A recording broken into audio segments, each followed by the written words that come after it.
Like, we're good. Hello. Good evening and welcome to part 2 of our Servant of Rot Convergence run. The rat resurfaces. We started Servant of Rot before, I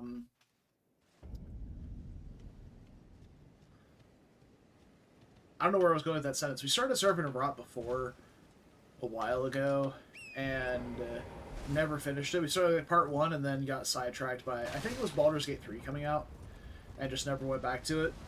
So I decided to start again. Wow, that's fucking rude.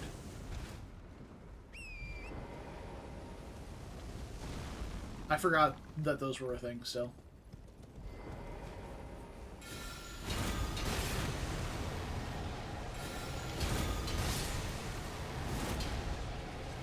Oh, yeah. But I guess it was last week.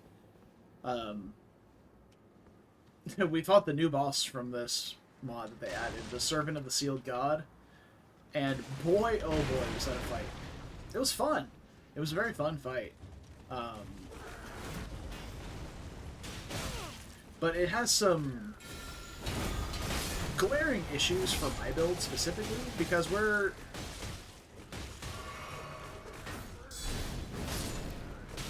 playing a rot build, right? And it's an enemy that's immune to rot, but it's also an enemy that's required for my path to fight. Which, on the one hand, will give us the ability to, think outside the box and play with some spells that we maybe wouldn't have used prior. Something like, I believe it was Carrion Swarm, we wound up leaning on quite a bit.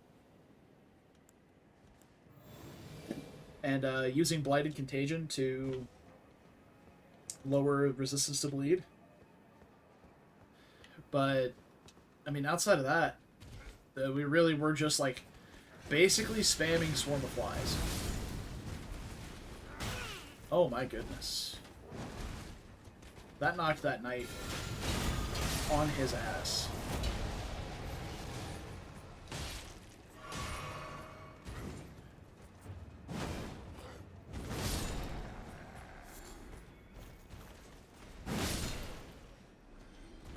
Okay.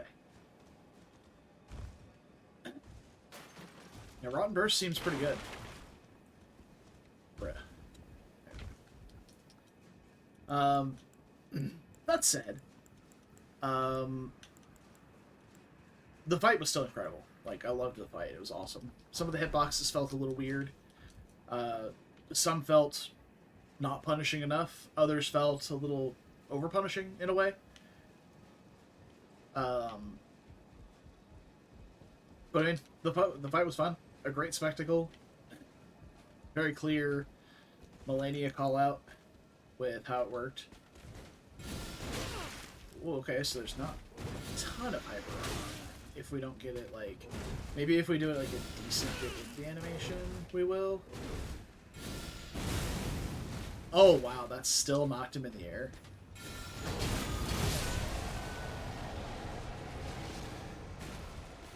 That's interesting.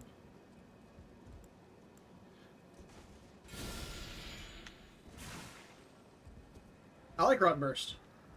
Rotten Burst is good. Am I supposed to jump down? Oh. You can stand on these? Huh.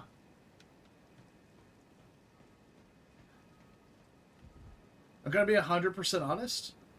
I did not know you could stand on those chains. That's amazing. Guess we're supposed to jump down.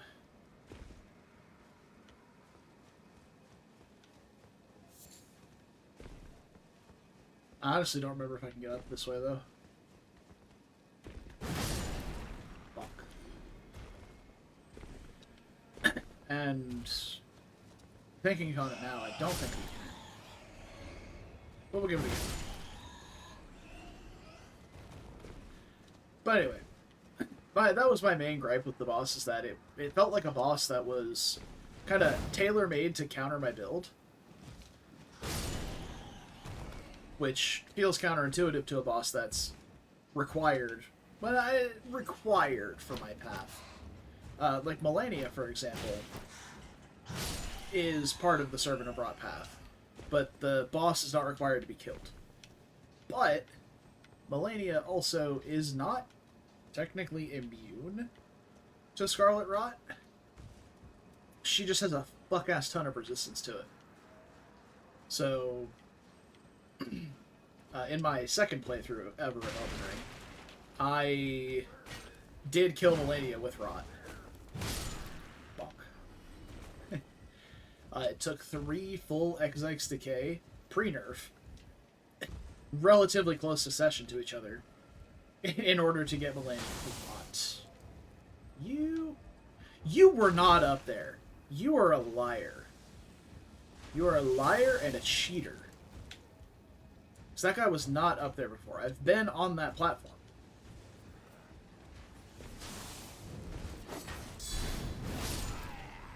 Blasted. What the fuck do you mean? Where's that shooting from? Down there?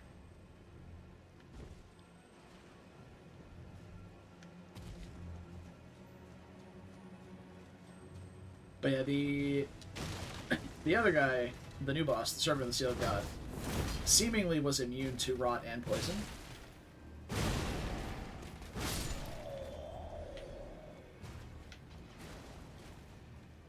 Which made, like, over half of the build's damage just completely obsolete. Which is a change, which is something I did not like. Also, what is the physical negation on this weapon? 75%? It's not bad. We're blocking with it. Oh, Jesus. Hi.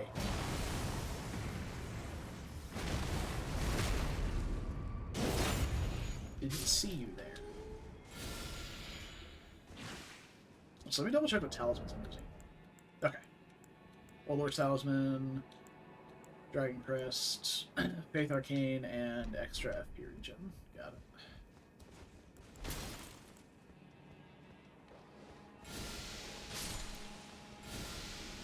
Forgot how hard Poison Dart actually hits.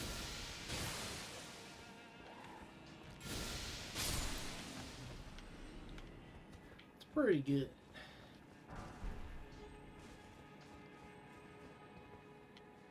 Also, I need to test something.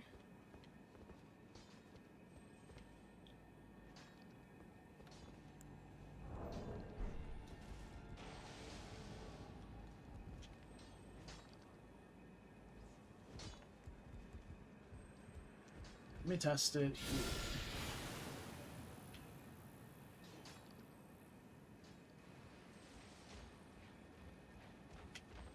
Okay. And then out of that one.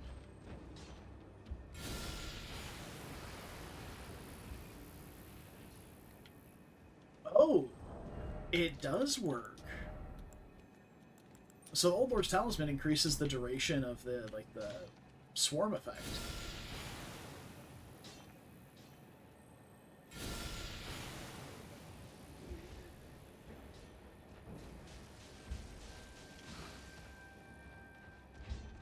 That's pretty sick. Anyway, let's get to it. Oh, he moved as soon as I jumped out. What a bastard.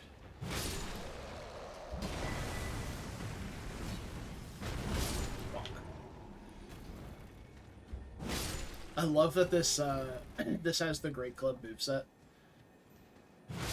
And literally you just like lift up your hammer and drop it on them.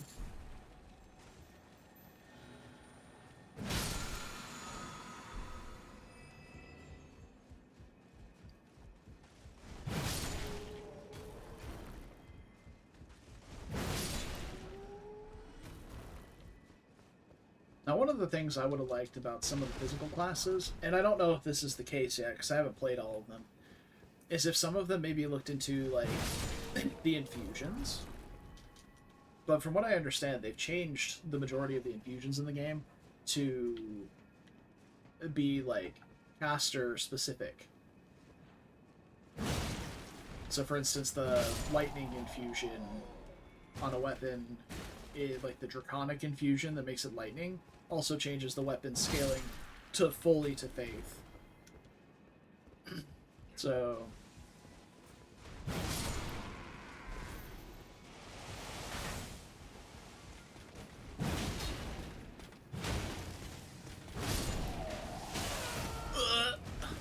Didn't fall. Everything's fine.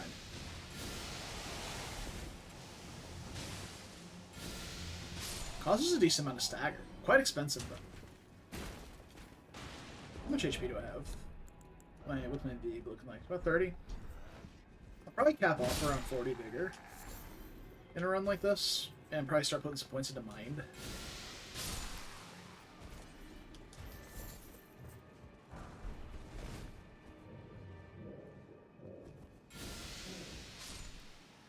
Blasted.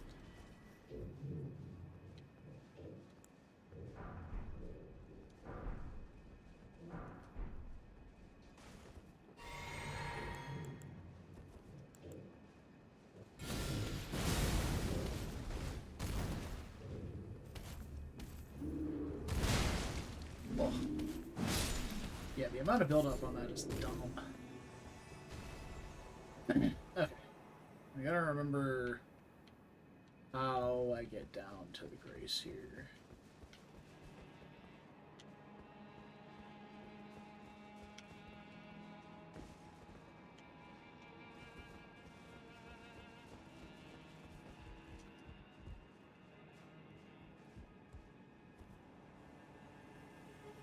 Not this grace, sorry. The grace before renown.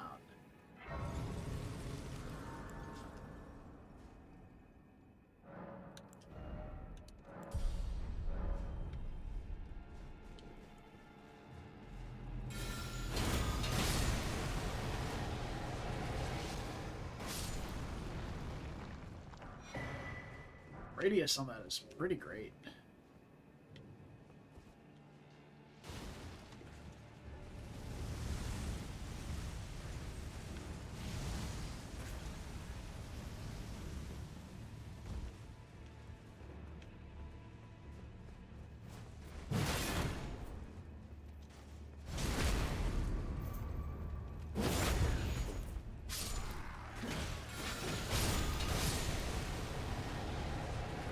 Oh, I didn't have the stamina for the follow-up. Dang. The follow-up R2 from this is actually really cool. Leaves a rot puddle on the ground that looks very much similar to the Kindred, or the, I forgot about you.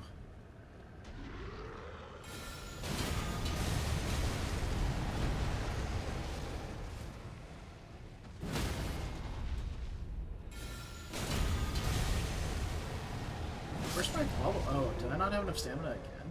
How much stamina does this take? Hold on. Not a lot.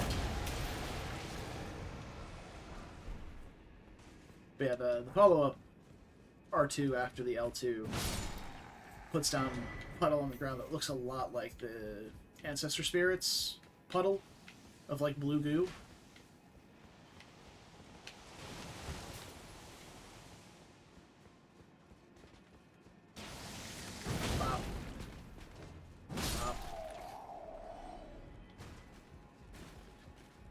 It is nice having a good weapon, finally.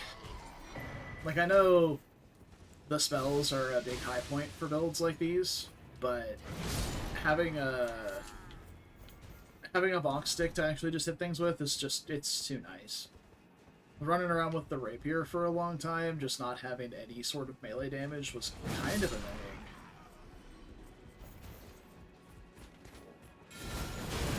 Oh, we got giant hunted, damn.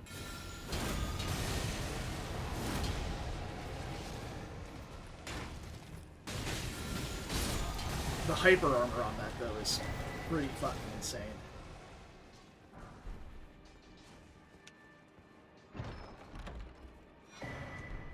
Woo! Hell yeah, brother. Oh, hi. accidentally jumping damage feels good. Okay. But yeah, we're here at Radahn because, like, we're playing the Rot class. Like, it would be a crime to not fight Radahn as the Rot class. You know, as Melania would intend. Though we're also going to kill Melania, so I don't know what that says about our character.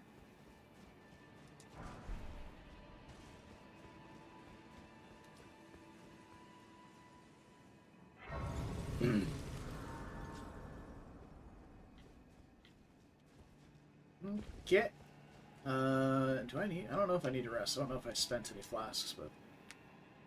Go ahead and do it. Just in case. Probably gonna try and cast a lot on this boss. I like the weapon, but I don't think our hyper armor is gonna stand up to the amount of poise damage that the Ruin's Greatsword is gonna do.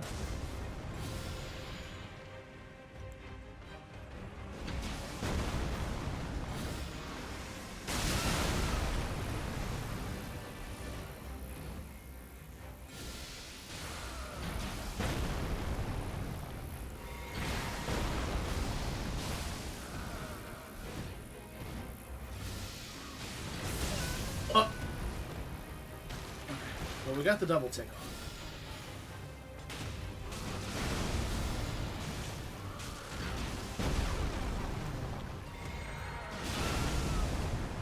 We're also just extra tanky.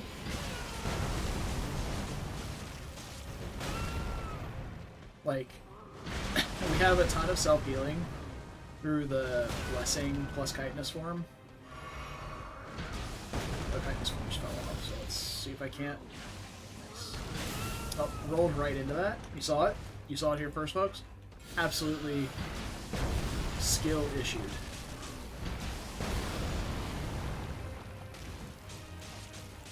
Alright, let's hit him with the old...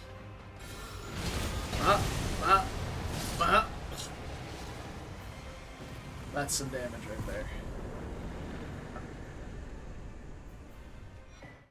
Oh. And then it immediately transitions into the festival, right? Yeah.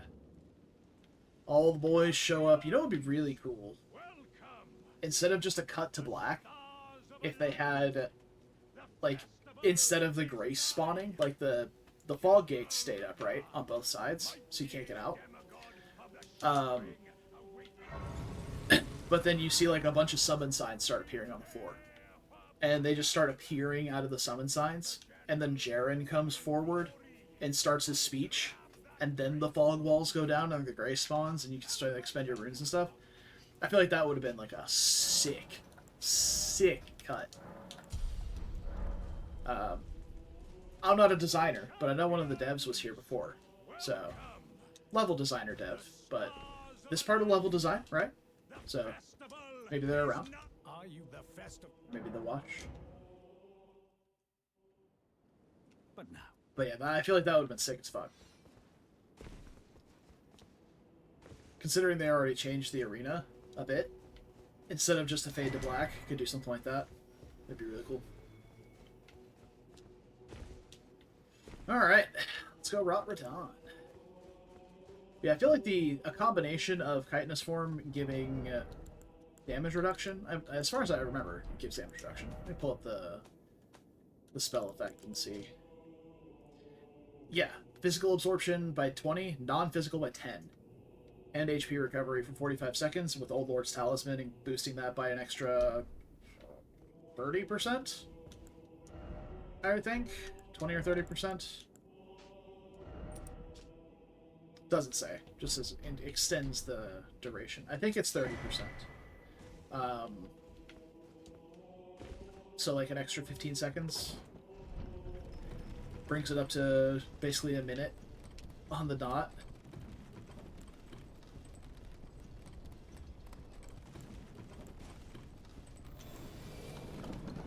Also, the fact that any faith build just has access to this permanent enchantment that increases... that honestly, just a permanent life gain that's anything more than, like, 2 is really strong. And the fact that Blessing of Grace gives... I think it's 5? Oh, sorry, 10. 10 HP per second and 20% equip load for basically no faith investment is absurd. Now, I know it goes against the, what do we call it,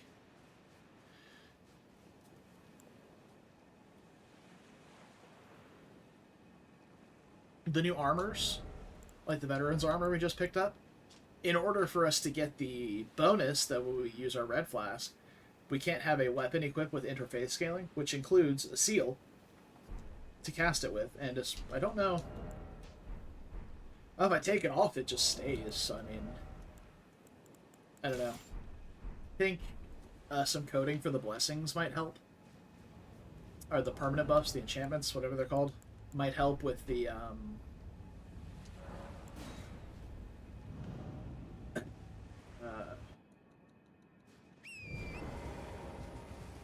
but, like, if you unequip your seal, they go away.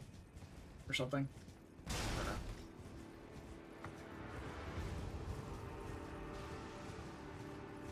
If you're not familiar with that trick, if you load in and run away from Radon immediately, he just breaks his ranged AI. And he'll just approach you and put his bow away.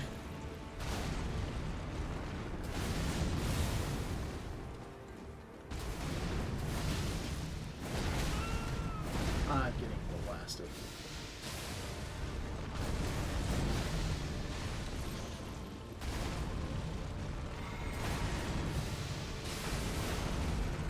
Alright, we got the double tick. So now is when I want to use Blighted Contagion to get the Death Blight, so that we can... Because we don't really need the extra build-up for Rotten Poison. We can do that already.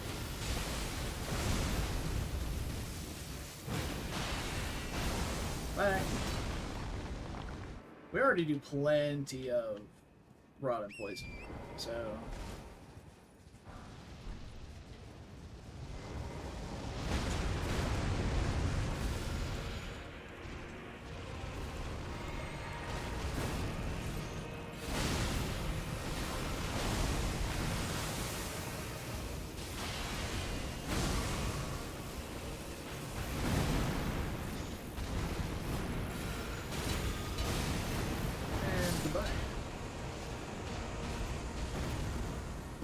Yep, status builds continue to be busted. I think that's our first great rune. I'll probably just go ahead and equip that.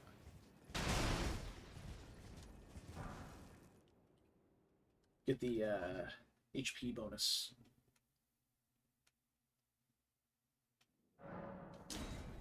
Oh, right, by the way, I was absent from stream on Thursday last week. Thursday was my birthday last week, and I was getting a new tattoo.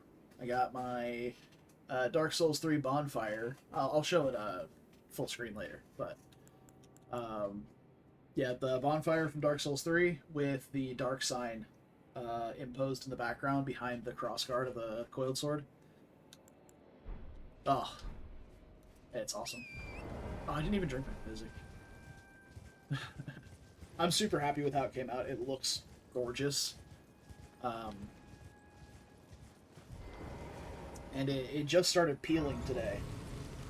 But the burn portion of it is basically done. Like, it no longer burns, basically, at all. Like, I ran hot water over it this morning while I was in the shower, and it didn't hurt at all, so... very soon it will start to itch. The fun part. Ooh. We could do, like, some perfumes. Poison Spray Mist is very strong, but I mean, we have poison anyway. I don't know.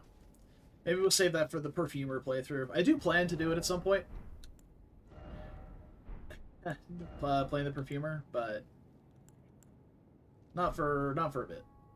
Oh, let's activate. Let's put on the Great Rune as well. Go. So 5 endurance. That means we can just wield heavier stuff, which is nice. What's my current strength? 14. 6 levels is a big ask when we can just two-hand. Okay. So that's Radon. I guess we just head to Leyendell. Probably, probably our best bet. Go ahead and get Morgott out of the way. So we'll want to go to Outer Wall Graveyard and East Altus. Should put us right by DTS. And we don't have to kill DTS, but I guess we will.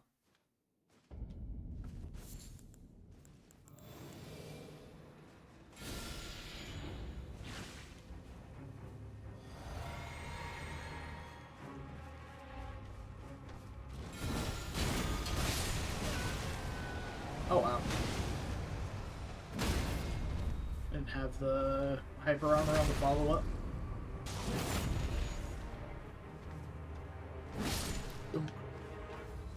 His weapon's very strong. But I'm actually kind of curious to see what any of the other unique weapons are.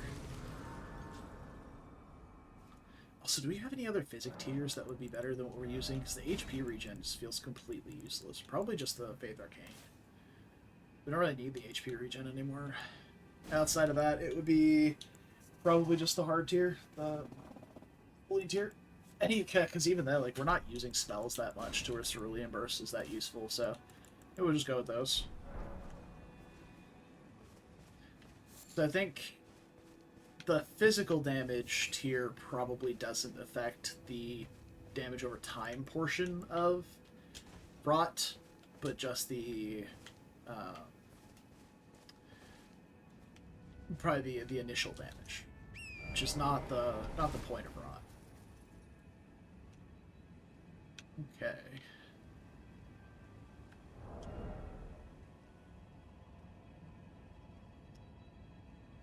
I feel like I was going to do something. Oh yeah, I was going to look at the note, the path, and see what other weapons we have. So the Anspur Rapier in Ainsel River. Blade of Scarlet Bloom in Lake of Rot we actually didn't find, so we might go look for that. We have the Great Staff of Decay. That's what we're using right now.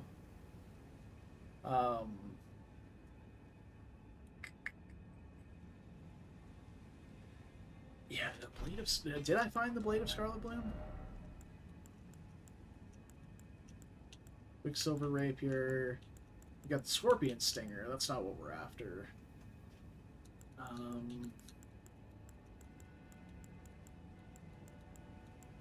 Yeah, it doesn't look like we found it, so maybe we go back to Lake of Rot and look around for that. Because I wanna try out any of the new weapons that they've added.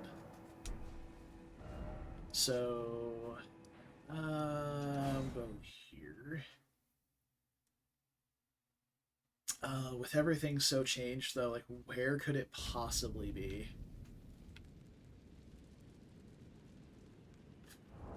Let's put on Rotten Immunity Charm.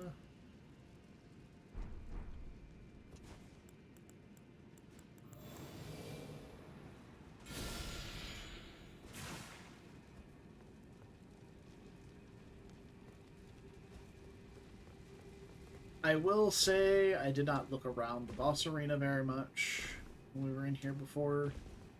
So let's go poke around in there, at this area. Actually, you know what?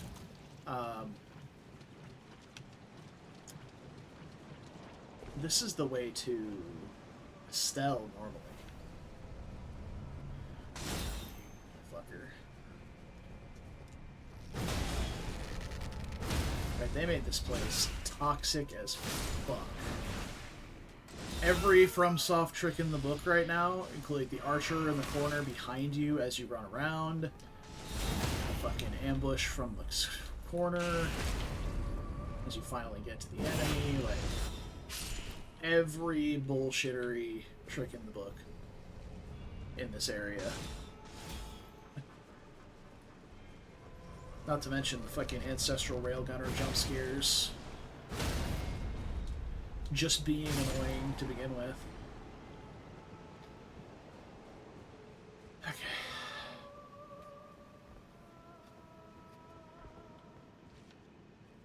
Where's the last one? There you are. Well, not the last one, but... don't know if this reaches. Oh, it does. Oh, he fell. Okay.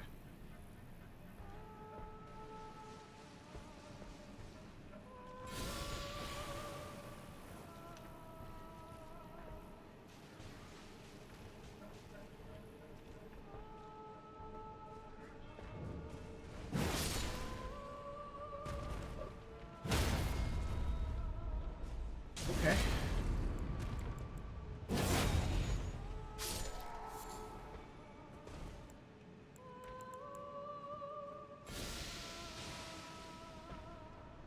Not quite.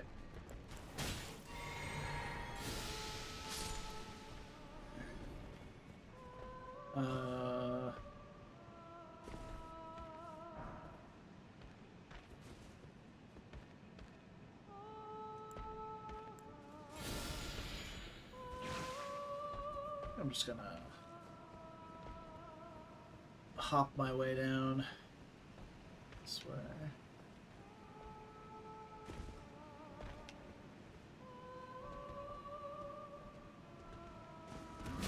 Shit. Yeah, honestly, with a decent amount of regen in a build, you can very comfortably play guard counters with a two-handed weapon that you're blocking with. And not a shield. Like, it's very comfortable.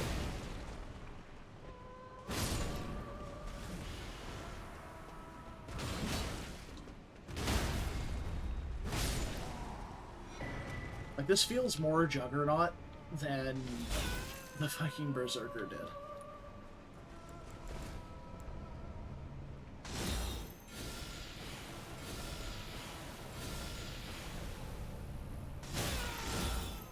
Fucking God.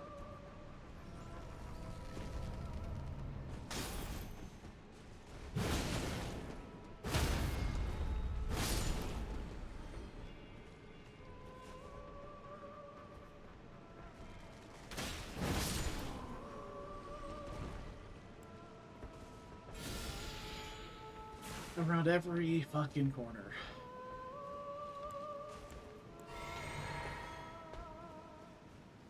What's up, fuckers?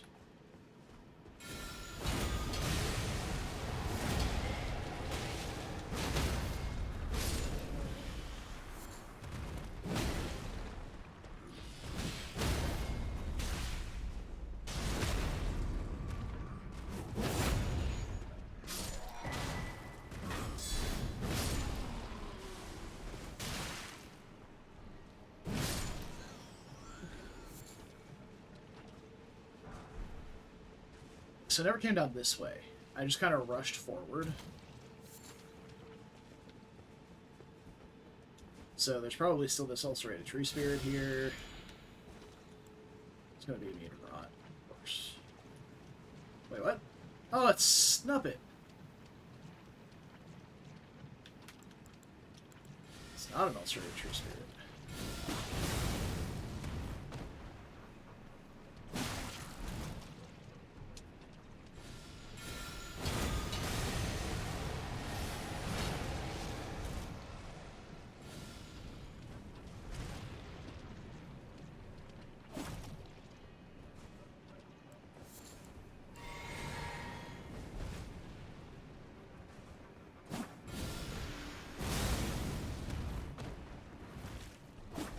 God, that's expensive.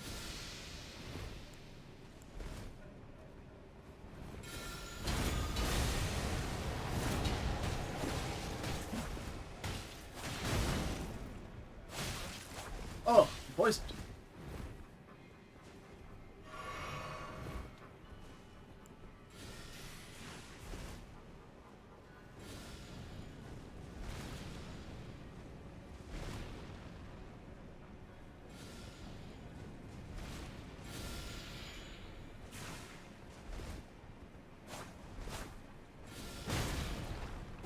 So I mean, it's very clear that they're immune to roam. But they're probably not immune to blue.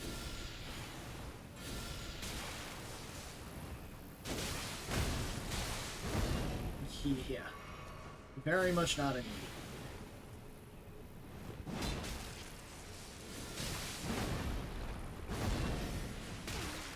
Oh, that's hurt. That hurts.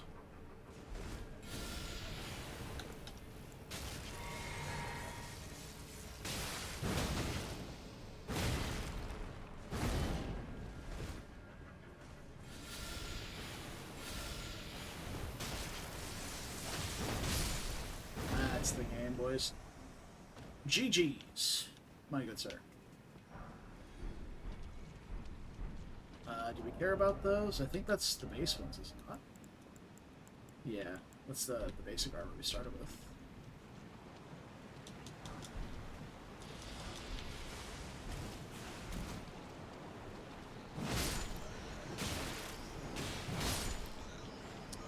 Well, I was hoping the blade I was looking for was over here. That was the big gambit, right? Was coming over here and looking, because I don't remember... No, nothing new over here. Just another platform to stand on. Yeah, we've got...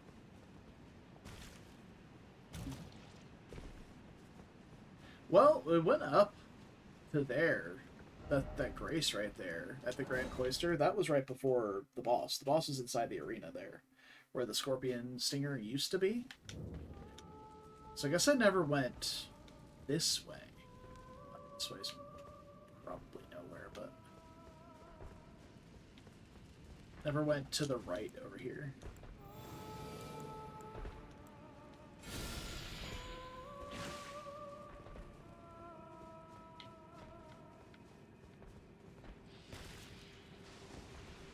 Oh wait, no, that's where... Yeah, we did, okay.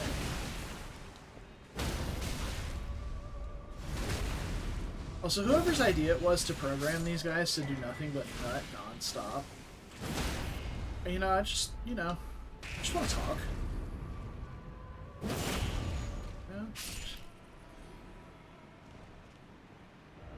Yeah. Okay. I guess we're gonna have to go back to Lake of Rot proper.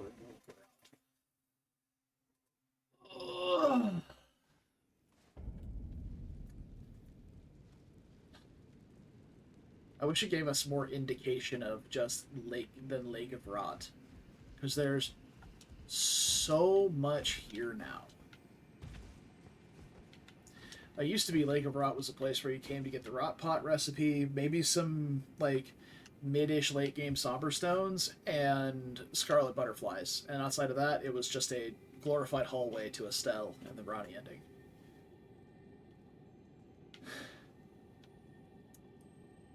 I'm fairly certain we've been up to that duelist, like 99% certain we have, up by that pillar there, right above my my head right there. So I wonder if go out that way, just in the soup. Just go out this way and see what's up.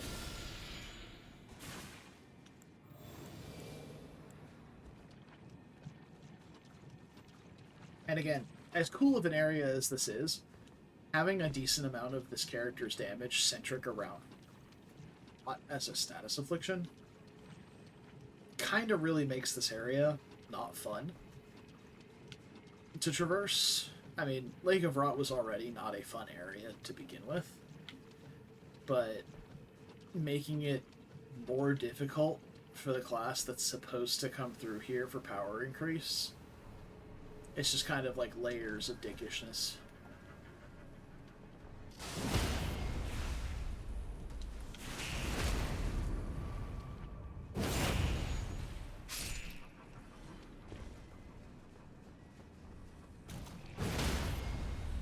I can't believe that staggered.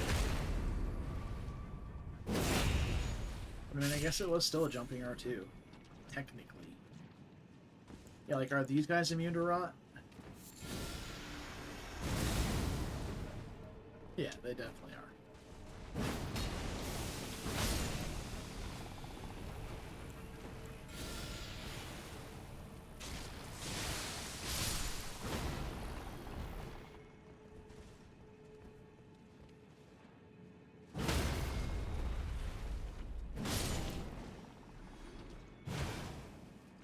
Nice buffered R2.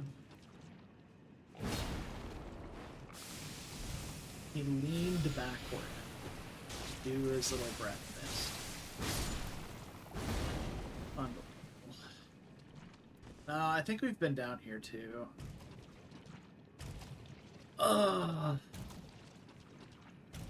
Might just look up the location, because I really do not want to be here. But I want to try out the weapon.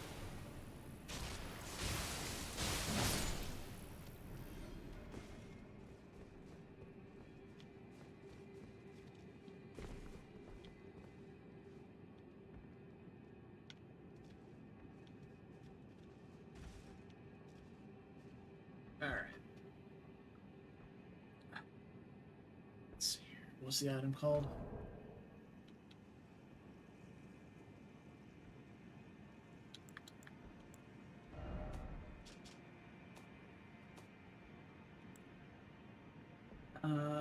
Blade of Scarlet Bloom.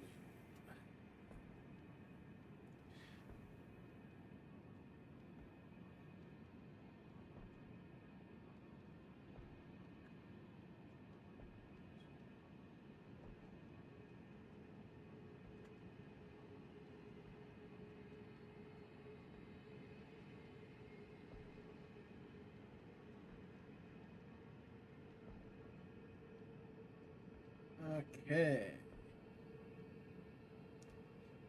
So, drop down from the main entrance, Blade of Scarlet Bloom. Oh. Just by the main entrance, it says.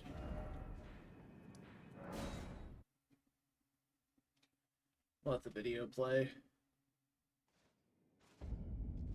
while I get there.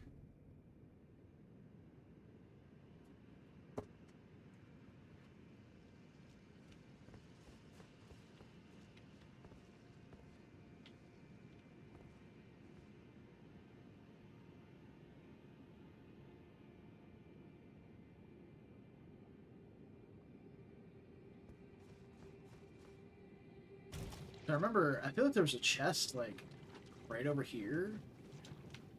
Yeah, that had the Quicksilver Blade. Which is not what we're after. I don't remember what was up here, though. That was a way gate. I particularly want to take a way gate either. Also, this video is outdated. This is the old layout of Lake of Rot.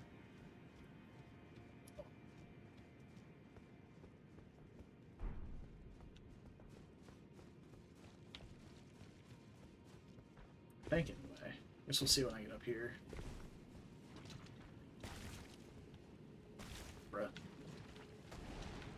Fine, I'll go around. Yes, definitely. The video had the old layout of Lake of Rot.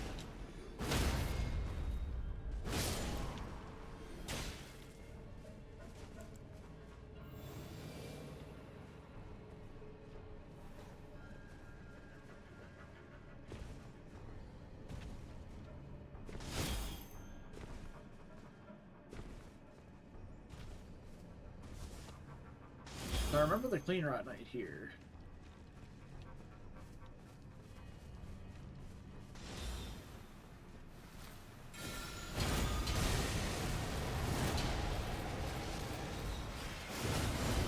No stamina.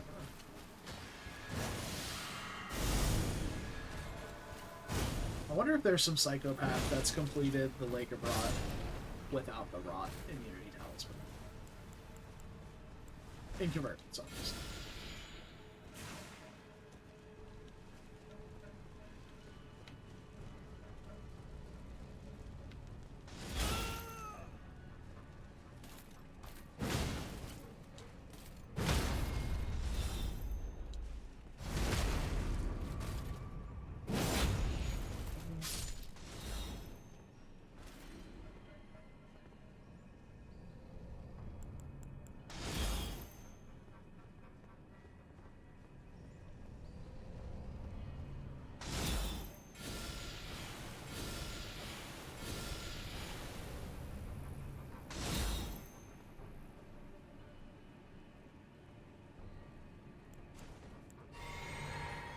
I respec with this character?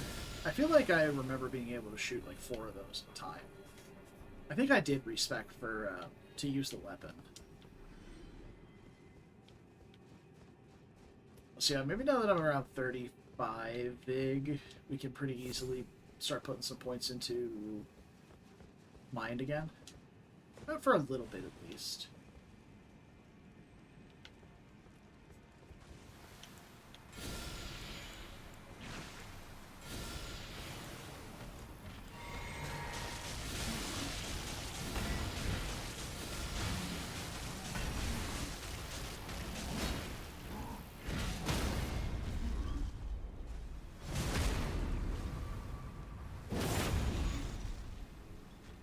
Oh, wait. Just let him live with a sliver of HP. What the fuck?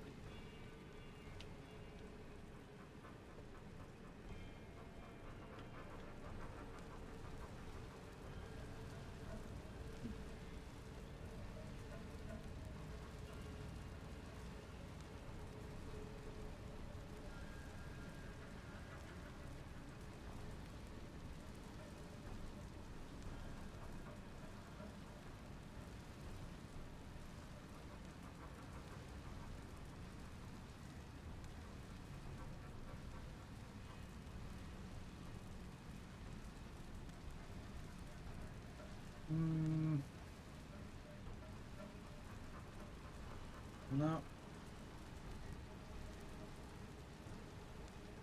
Yeah, there's nothing modern on where this is, so the closest date I see to today about any Convergence stuff like I've brought is from May of last year. So forget about that being helpful. This whole place has been redone. It's not a bad thing. I don't think I can reach that. Sorry, I can reach it, but it's going to take like 1 tick of the bleed flies and then run away.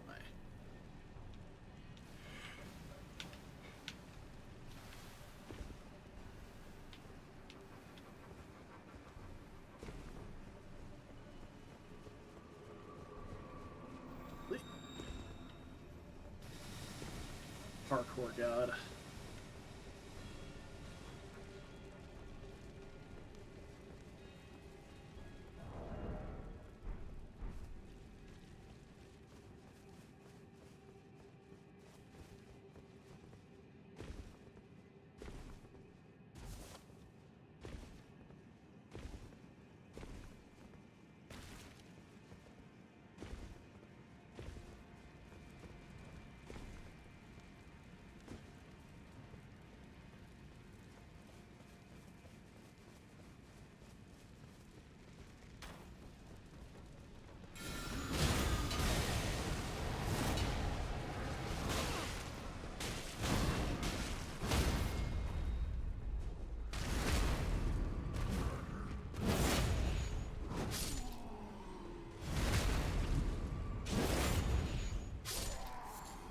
Front stab to back stab.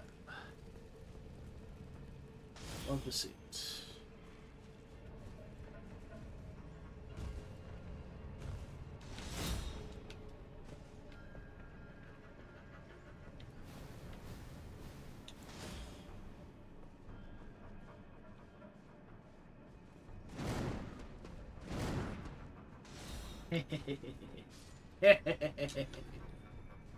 Kicking nerds off ledges will never cease to be funny to me. Okay, so the video that I was just watching had him walking across a pathway that looked very similar to that one. Right there, which used to be the old entrance to the area.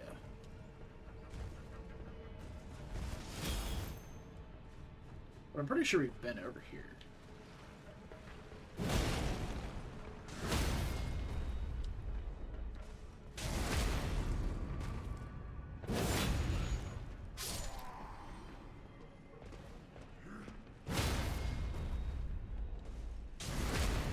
One charge R2? It's nasty.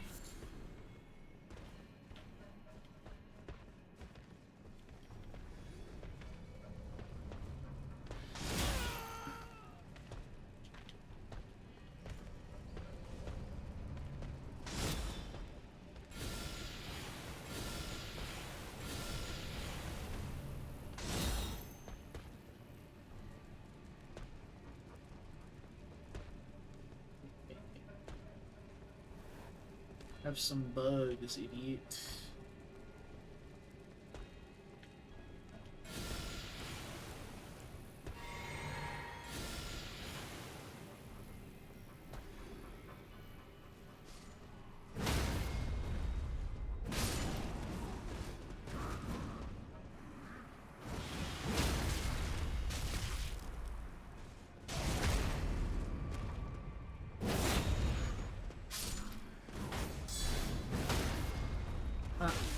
Oi.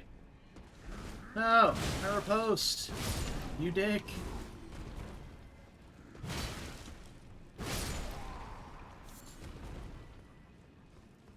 Okay.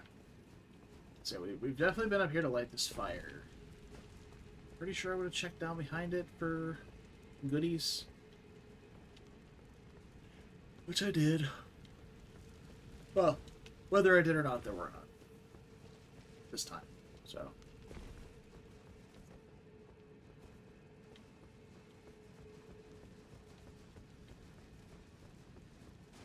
I remember coming down this way too. Because I was expecting more threatening enemies on the stairway here.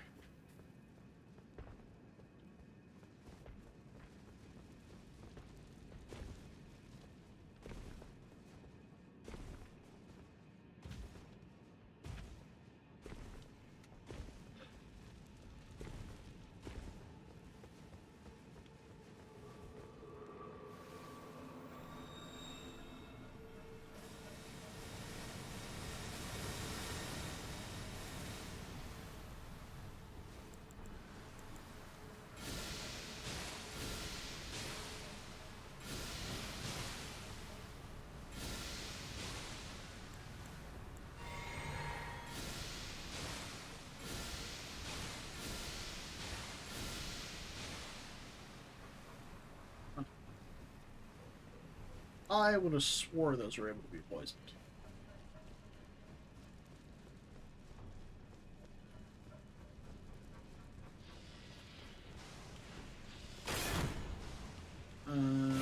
Okay. Stamina's not bad.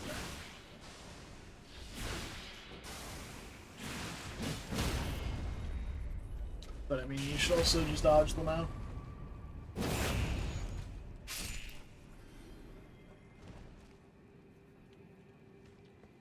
I'm a little sleepy today, as you can see. It was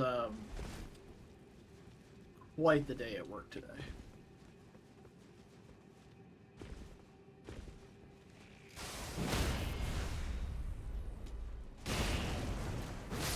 Right. Get the riposte.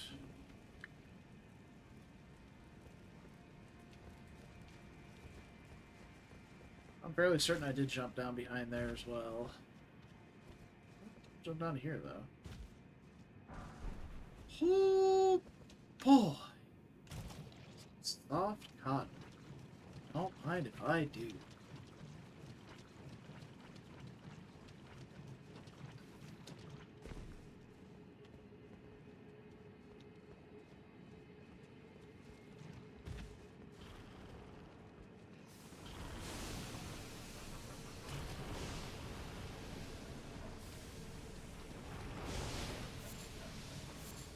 Getting the butterflies.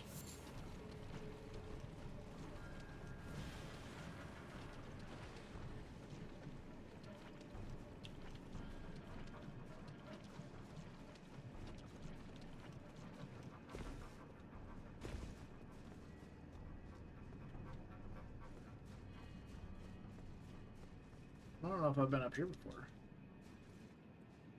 What lies in store for me? Oh.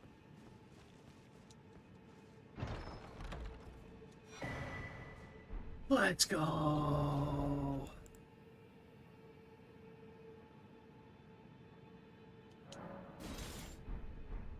Needs 14 decks.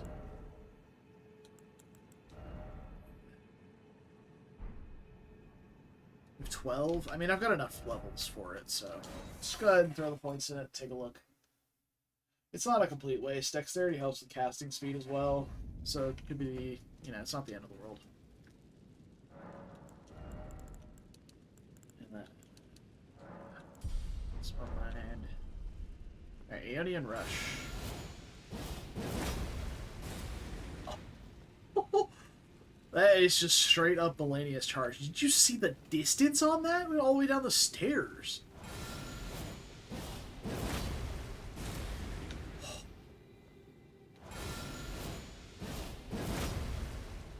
There's no follow-up.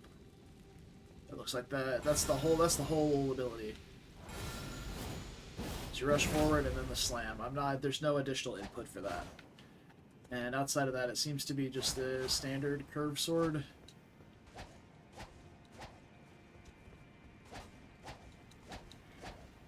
Okay.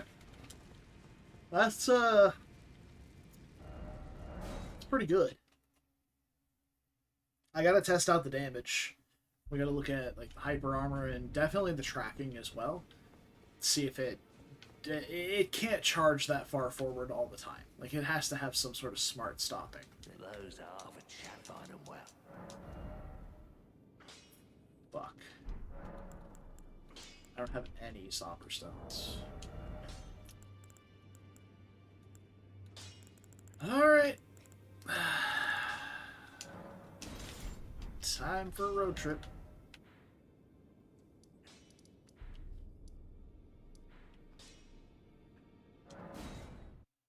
We're off to get Somber Bell 1.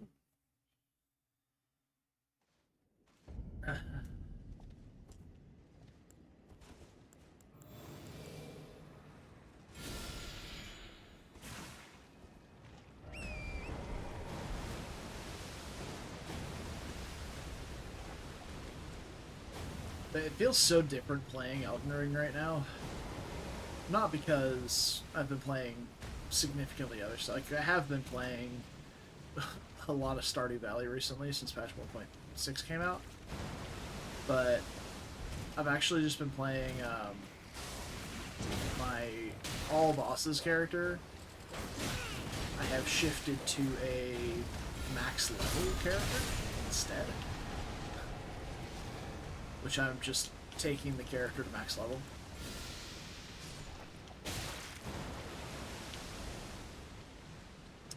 Which, if you're not familiar in Elden Ring terms, maximum level is 900 or 99 in everything, which equates out to level 713. I am currently on my all bosses max level character. I'm not doing all bosses per rotation, but I did all bosses on base New Game. And I'm basically just 80%ing through New Game Plus.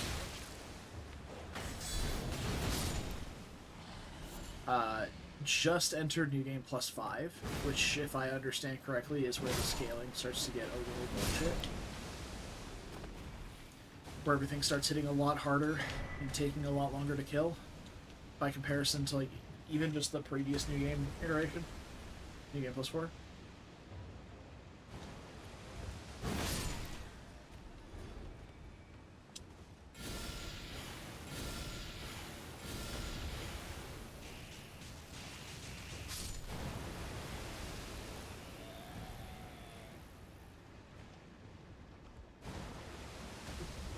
Yeah, that's what I've been doing. So I've been rocking, currently still rocking my Faith build that I use for the entirety of the run.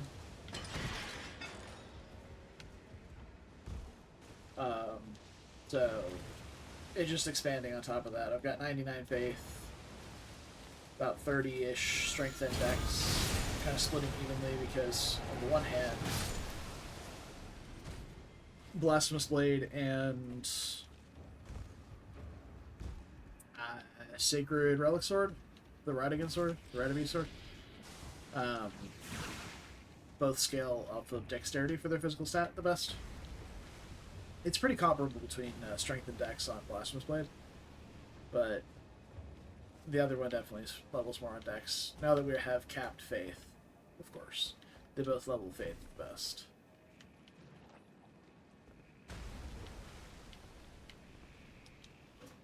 What am I doing here?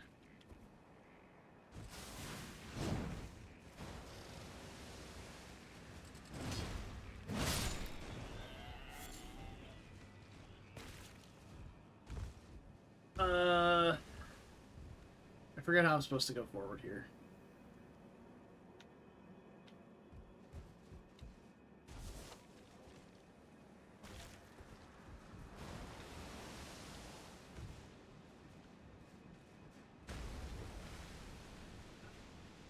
I forgot. Oh, mother. Wanted to stretch, man. Not only am I tired, but my neck hurts. And I keep brushing my arm against my shirt while I'm sitting like this. Which isn't the end of the world because it's got ointment on it, but it's still annoying.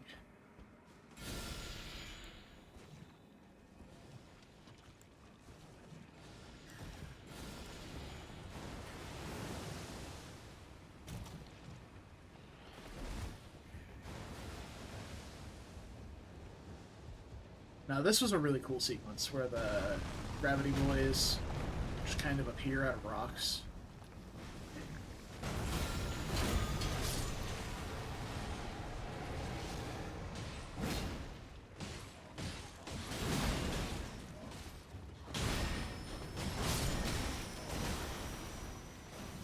Oh jeez. Yeah, I don't particularly care to save this fight.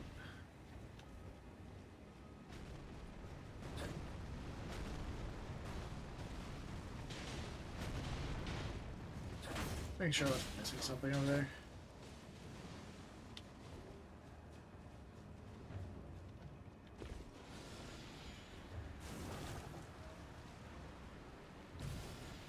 I'm gonna be really upset if this is the way I came in, but I don't think it is. Yeah, this is the Nox Oracle with the Weave Sword.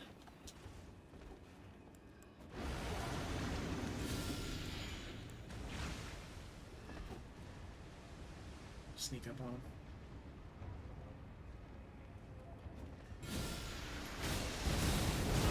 What?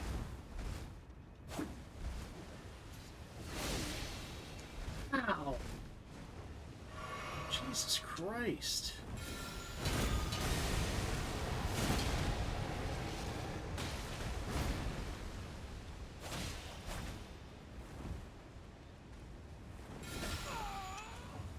Get off my fucking neck, bro.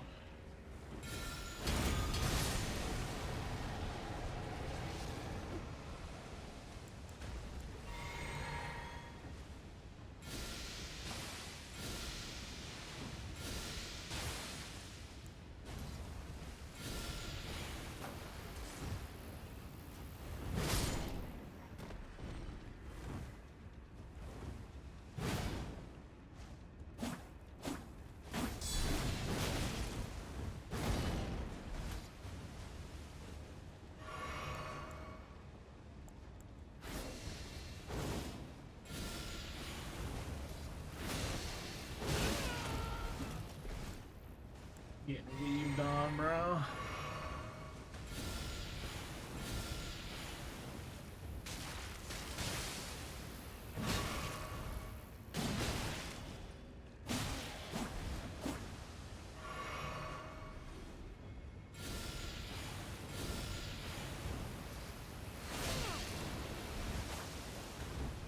Just zips right out of the bugs and I can't see him.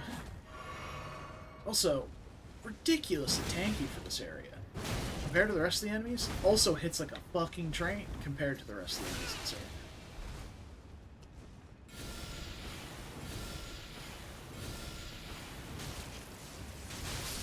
Yeah, I feel no pity about doing that against what is essentially a filthy moonveil abuser.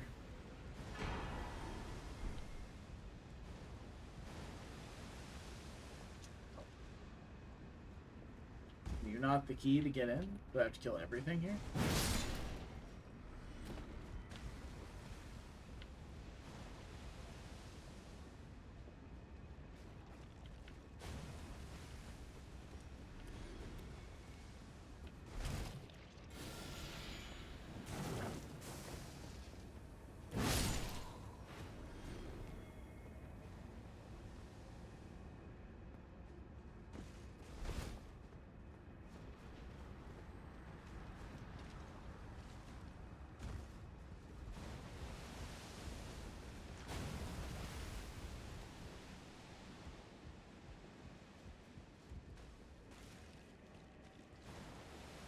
I'll be honest.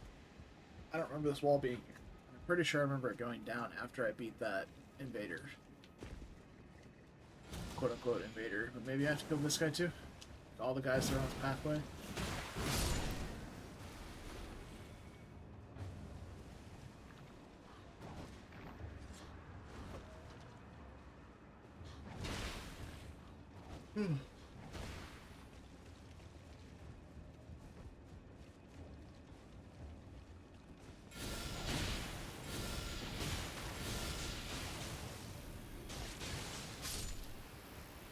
Okay.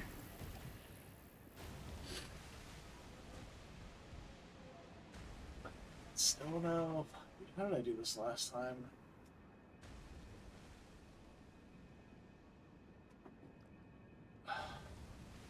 The problem is I'm gonna have to come through here anyway, because if I progress through the game, I'm gonna find like large, great, and whatever higher end stones. Whereas Celia Tunnel has the bell bearing. And I'm not necessarily going to find any more small smithing or stopper stones for probably the rest of the run. Because all we've got left is mountain. But I mean, we've got mountaintops, Millennia, Moog, then Farum and such. Oh, so did you guys win?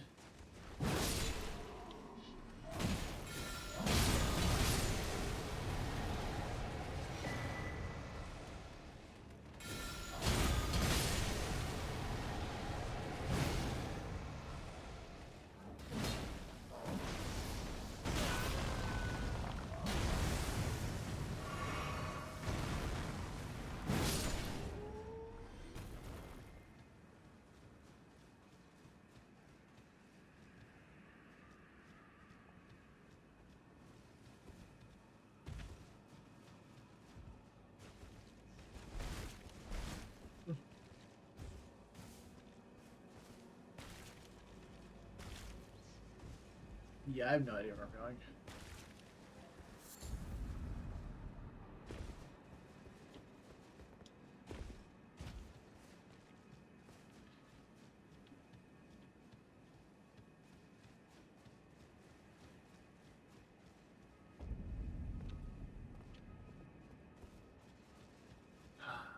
Sure this light came in at.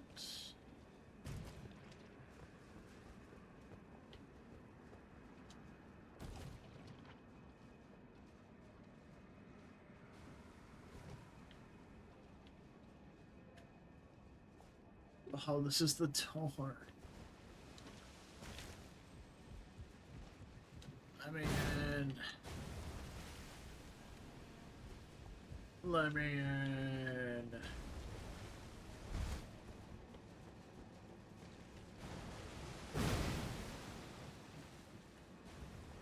Apparently the attack button. Shredder out in age. Blanket circle, half of which was the speed of. Wait, isn't that exciting? All this to test out a new weapon.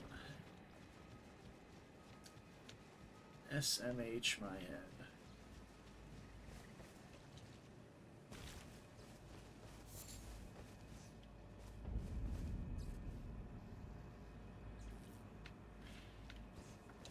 Alright, so maybe up this way. I hear the gravity cracking. Crackling.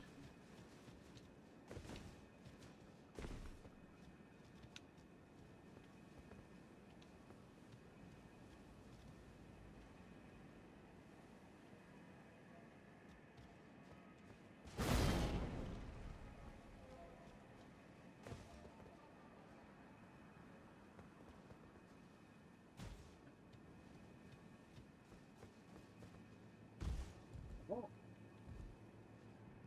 We can't go any higher, but oh.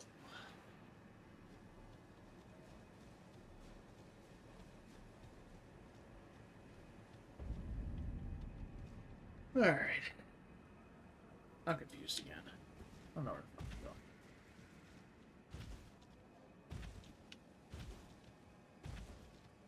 Oh, I see an Onyx Lord. Maybe this will help.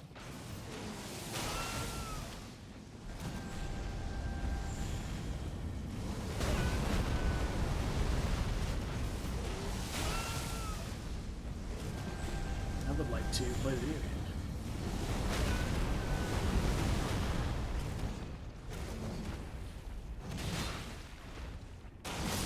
And bully the Onyx Lord.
That's where it just was. What the fuck? Can I go up that way? I swear, if it's this way, I'm very upset. I think it is, too. God damn it. Yeah, you go up this way, and there's the fucking graffiti boy around the corner. Gosh, this game, bro. I mean, it would help if I wasn't, like, literally lost.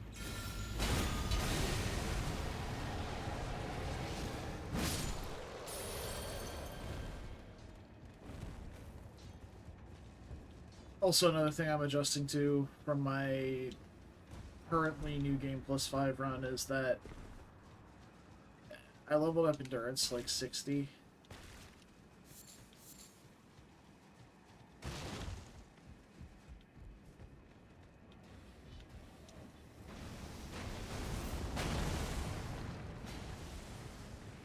Alright. We're almost there.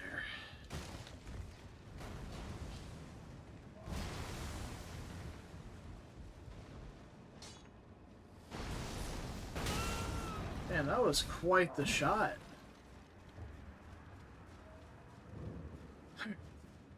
We have arrived at Celia Crystal Tunnel. I wanted to save this for the gravity playthrough. It's obviously very gravity-oriented, gravity-themed. But I also would like to have smithing stones. So...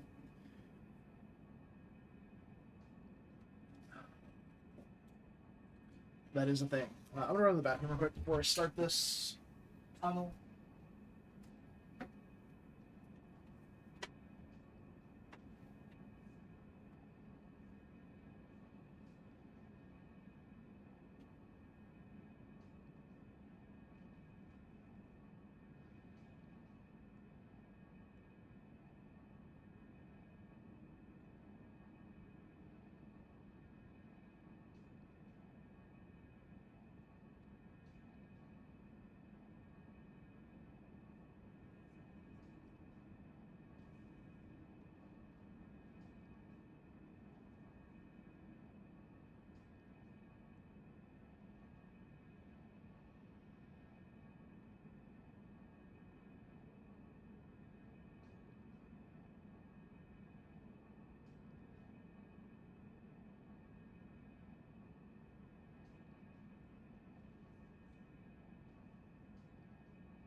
Alright, I am back and ready to roll. Oh, I did pick up another warding fragment. What do I want to pick up with that?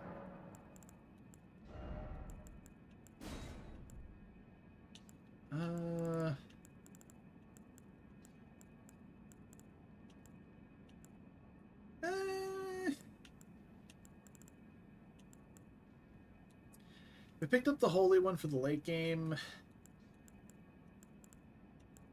Honestly, for the FP, Taker's cameo is probably just the play. What else was I running here before? Oh, it's the Cerulean Seed, so... Alright, let's get to it. Oh yeah, no, I did come through here already.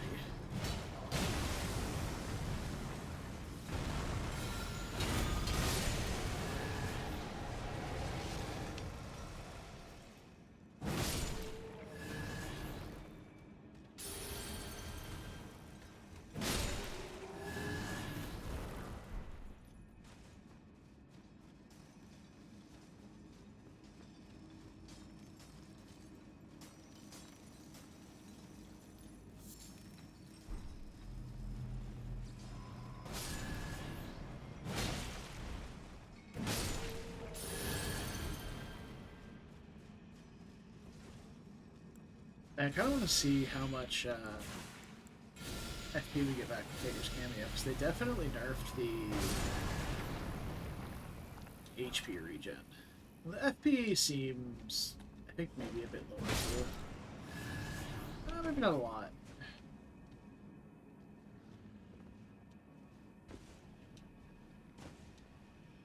Baby jump, baby jump. Whew.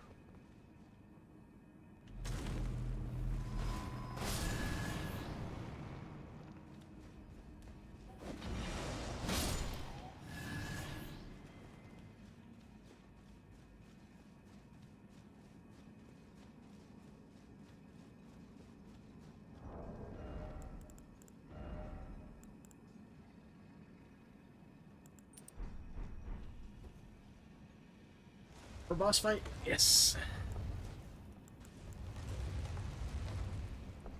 Yeah, it is still Falling Star Beast, so...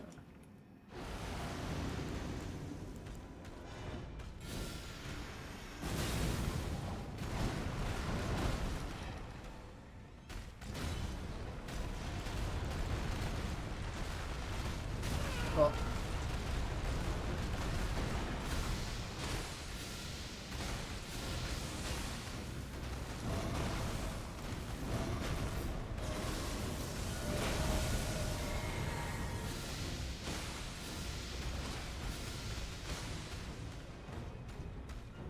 Poisoned and rotted.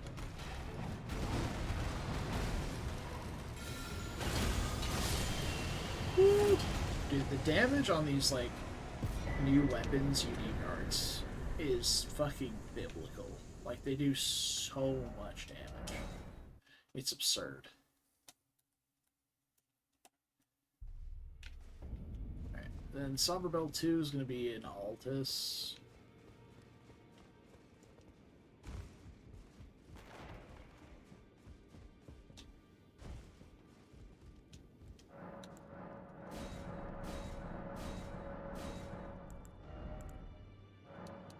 Three of those. Start with.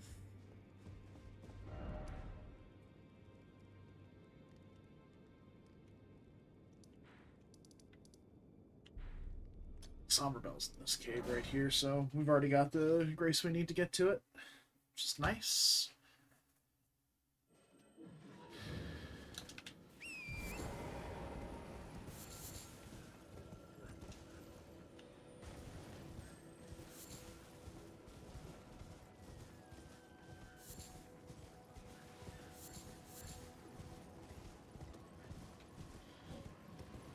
She's up the ledge.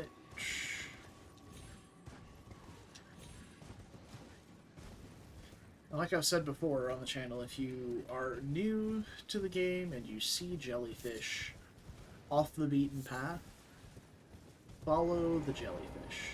They take you to good stuff. It's typically a very hidden, tucked away catacomb. Takes you to the good stuff.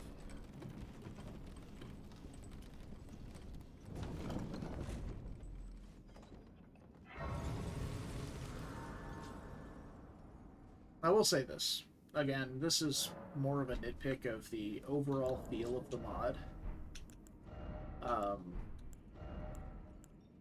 I almost feel like the regular weapons. I don't know if I should say they should be removed, but the standard weapons that you pick up, like Great Stars, or the Dismounter, or the Rapier, or the Knight's Greatsword of the Flamberge, like, these items feel comparatively significantly underwhelming to the new weapons, which is fine, but to the point where they almost wouldn't feel good to use, period, because of how strong the weapon arts are on some of these newer weapons. And I'm not saying that they need to overhaul the old weapons to, like, you know, changing style requirements and making stuff just kind of work better in general is fine. You know, adding bleed to the Morace Executioner Sword is a really nice touch. But, you know, no big change to that weapon. But then just, you know, like one of my favorite weapons in all of Souls is the Claymore. It's just stock standard greatsword.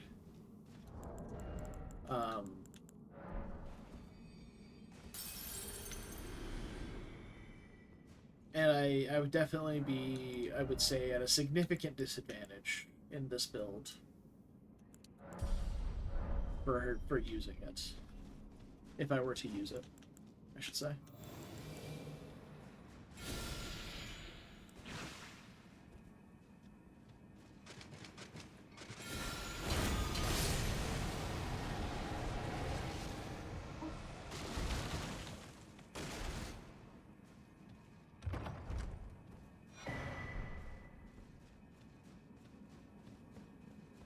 And again, the mod is looking to expand the game, revamp parts of it, make parts of it better. That's fine.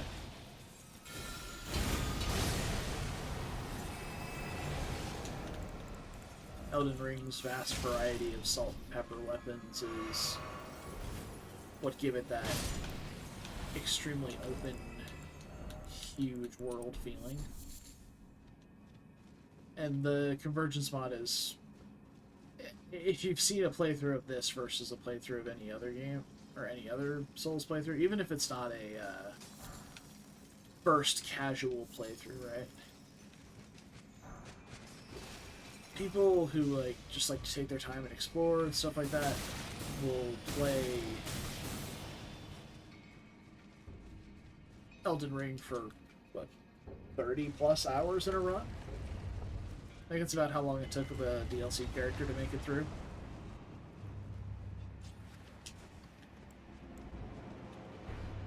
I wonder if I can rot these.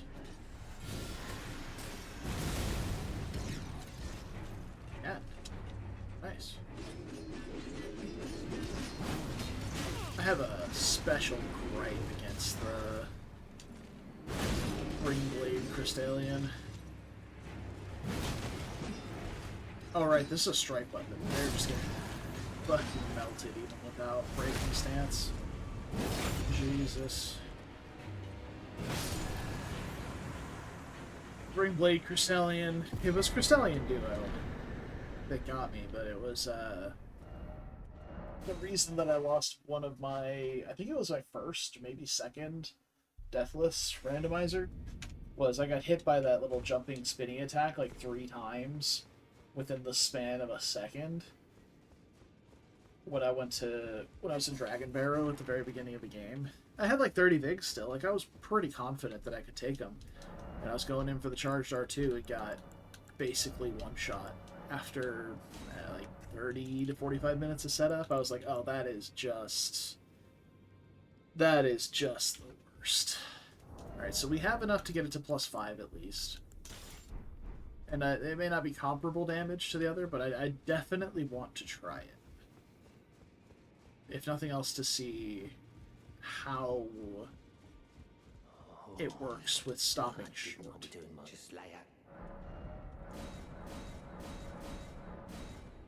Oh, perfect. +7's fine. We'll get the I don't think we get the Somber Bell 4 until Farum. Maybe we should just go there next. We've already been to the bridge here. We can just head up to Bestial Sanctum and then hop down to BBK. BBK is rockable now.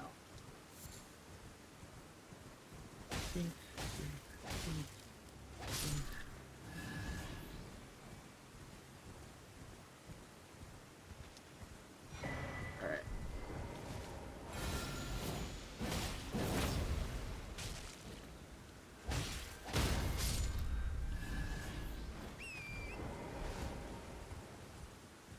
Now, a smaller enemy, the first slash knocked it backward, which means it got removed from the follow-up slash, but the AoE of the explosion still hit it. So, of the possible 3 hits to take, it took 2 of them.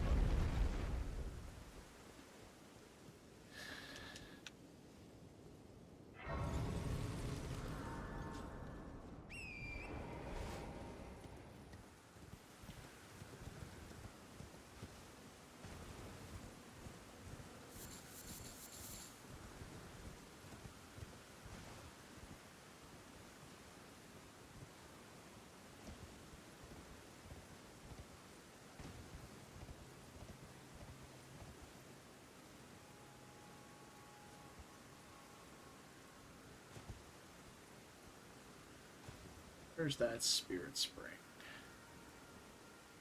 That's around here somewhere.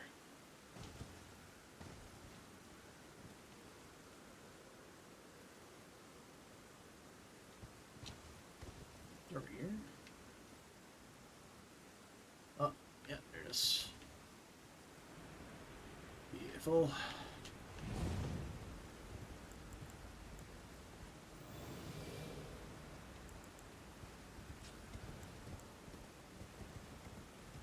Alright, hey. So we're gonna see if BBK is fully immune to status, and if so, probably just switch back the weapon to the bonk stick, because gargoyles are not weak to, but their lowest resistance in terms of physical is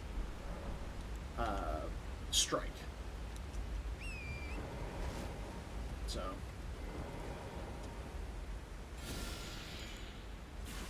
we'll test the waters, see how the status looks.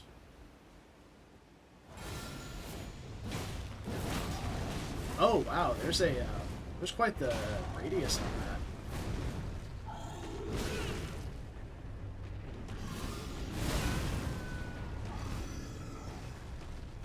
Looking like a no on the rod.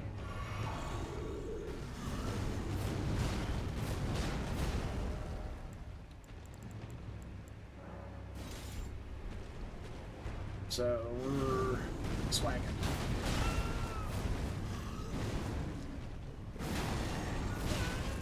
Dang. Don't have time to roll after that jump R2.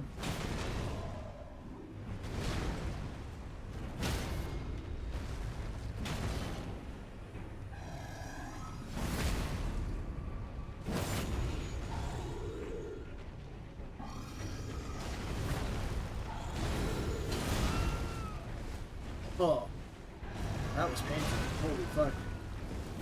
I'm gonna need you to fucking not, bro.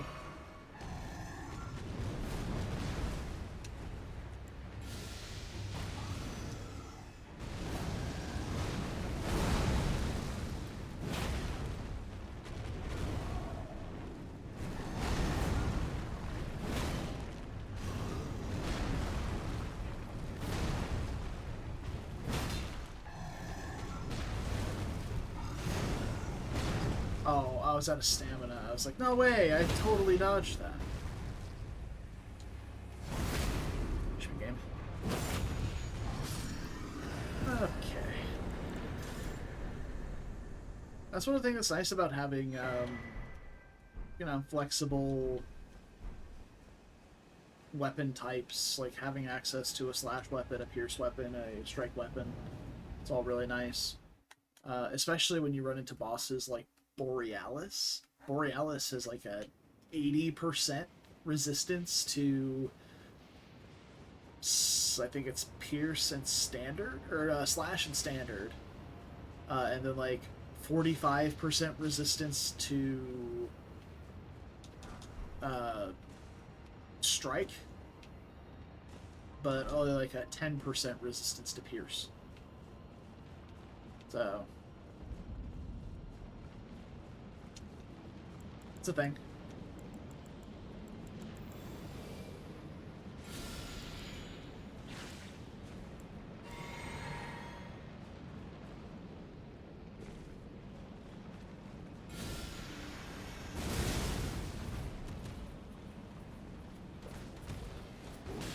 Oh wow, that radius. It hits through. Oh, is it centered on me? Hey, so what's up?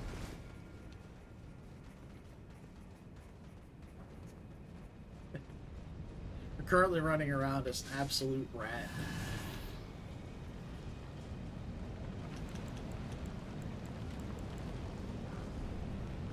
Spreading the plague. Yeah.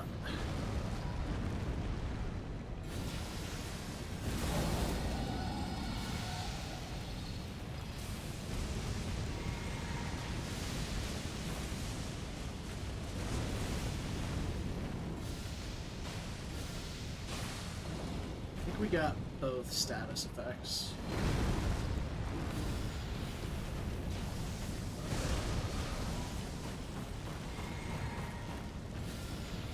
Now we send the bleed.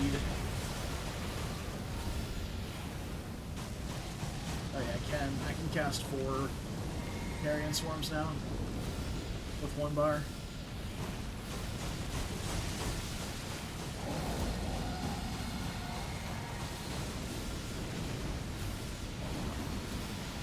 Dragon's just fucking tanky, man. Oh, okay. That was not the attack I thought it was.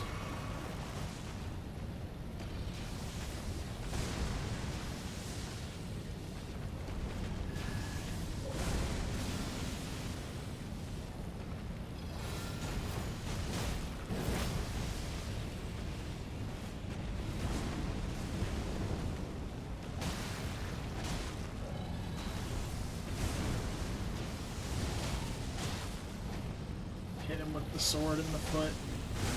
Oh! Don't get knocked off the ledge. Okay, he died to poison. Okay.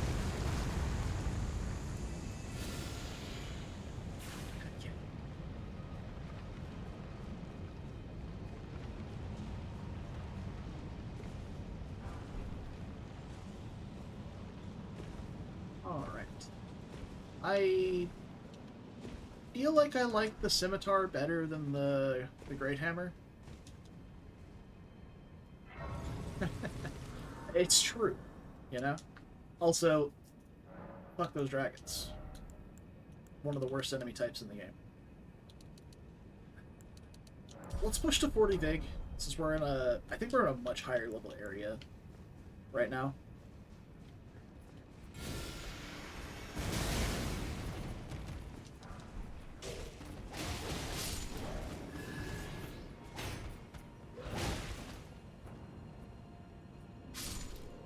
Beautiful.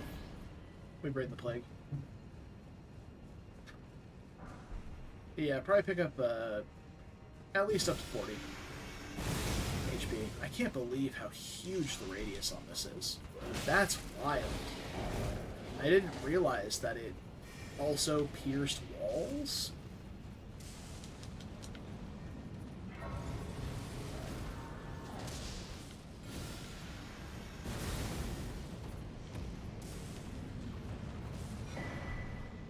Yeah, I just have a rot cloud following me around.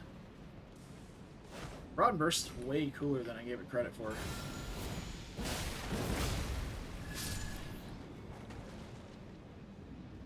Also, yeah, that's literally just Melania's attack. Aeonian Rush. The one where she, like, zips forward towards you. Even has the follow-up from Phase 2. Like, it's pound for pound just Melania's rush attack. That's pretty neat. So we just picked up the Somber Bell 4, which gives us infinite Colossals. So I'm going to go back to Round Table, upgrade the Scimitar to +9, and we'll do Godskin Duo. Or, sorry. They removed Godskin Duo, which is excellent. It's just such a reflex to say, oh yeah, it's Godskin Duo time.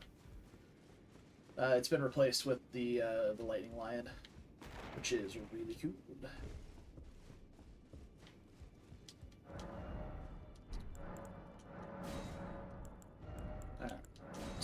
I don't know how many I need, actually. I have one. I don't know if it takes 1 per or 2 per. Like 1 then 2. I think Somber's, the pattern has always just been 1 each. So we should be fine with this. Well, I took you no man to lay out your own. Yeah, it's been 1 each. Okay, so we just need the Ancient Somber now. Okay. I mean, it's worth it. It is... I have no problem saying the single best game ever made. It may not be for everybody, but for people who do enjoy tight combat and...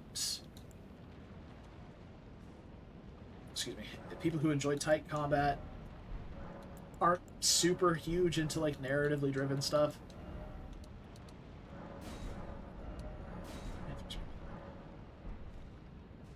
For this fight. We won't be doing a lot of casting against the lion. It's too fast. Or for people who just don't like their hand held in the game. Like, have you ever played any of the newer Ubisoft games? Like the Assassin's Creeds and stuff like that? Where they've got, like, just a million markers all over the map and people, like, telling you, hey, by the way, this quest is over here, this quest is over there, this collectible is here. Like, there's none of that. It's just play the game. If you miss something, sucks to suck. Get it on your next playthrough. Look up a guide. Whatever you want. Well, there's this lovely mod for Elden Ring called Seamless Co-op. So you can play together with friends. Alright. I am getting sauced by this fucking lion right now. Alright.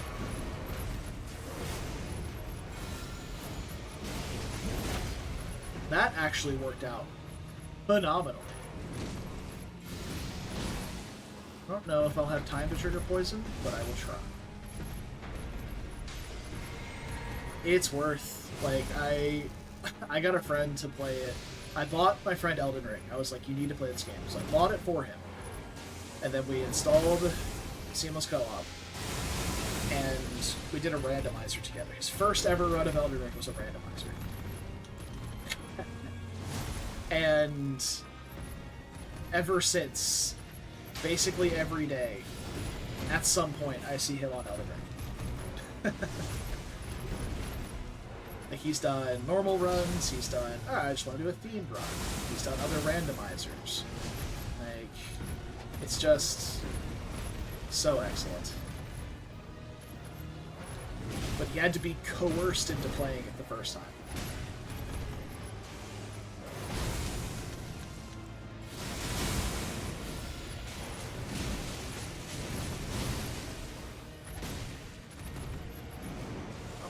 Looks like...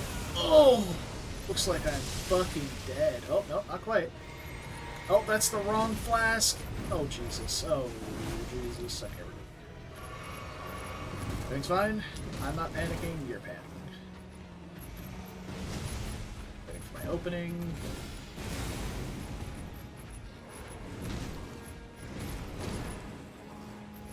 We got the double taking enemies round. I'm so bad at dodging that. Okay, guy.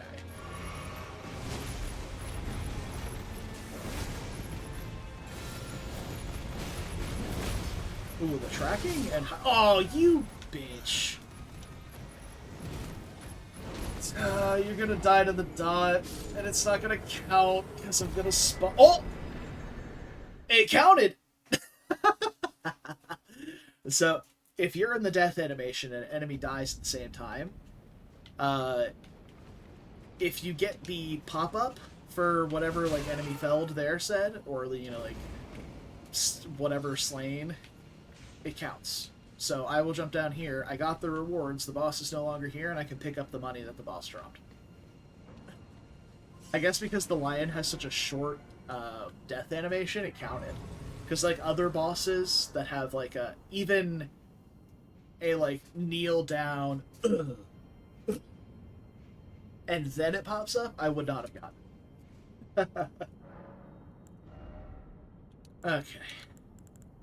You thought it was over whenever I started chugging the wrong one, huh? Unbelievable. You dare underestimate my power?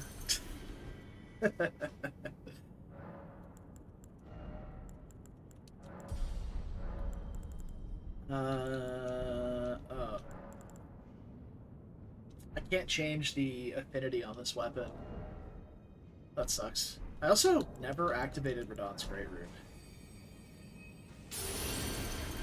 That's right, yeah, first playthrough. This is far from a first playthrough. Actually, I think, let me check my Steam. As of today, I have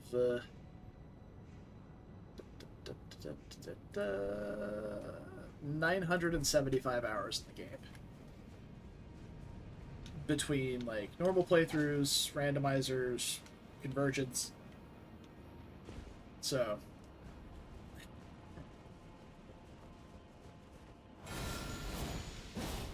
Oh, that little rock. That is unnecessary. Okay. Yep. Easy skip.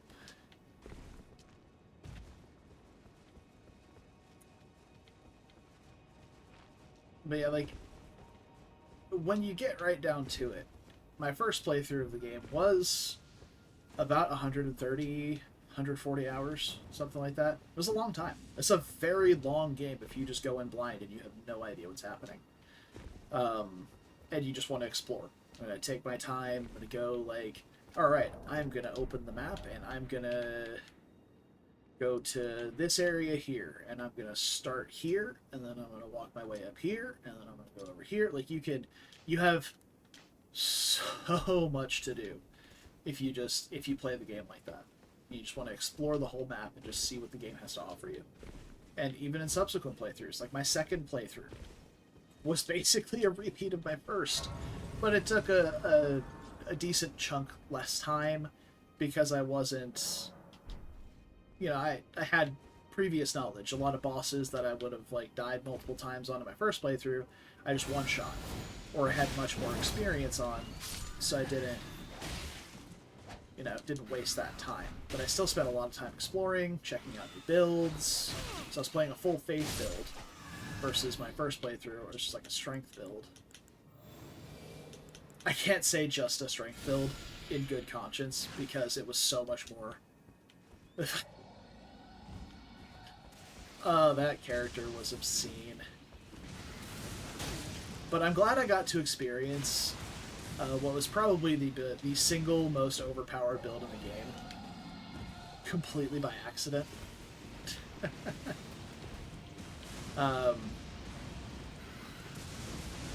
In patch 1.0, there was an item called the Great Shield Talisman. It still exists, but the Great Shield Talisman had this wonderful property of increasing the guard of your shield by 10%, which doesn't sound so game-breaking.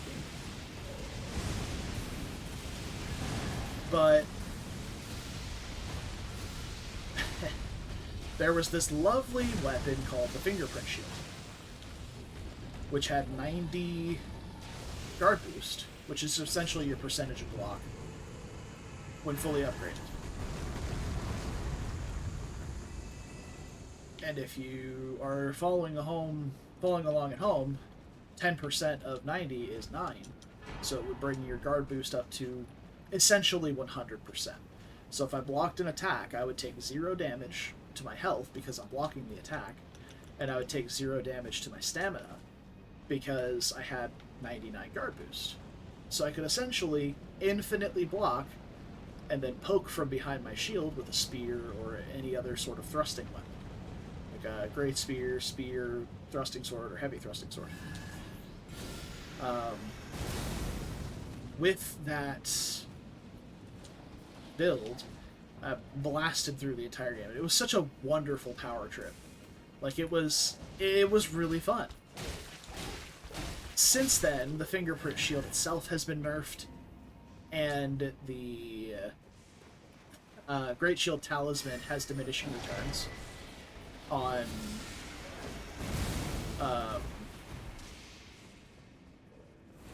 so, like, for example, on a Great Shield that has 75 guard boost, would normally have given you 7.5 additional guard boost. It now gives, like, 4 instead. It's got a diminishing return on higher block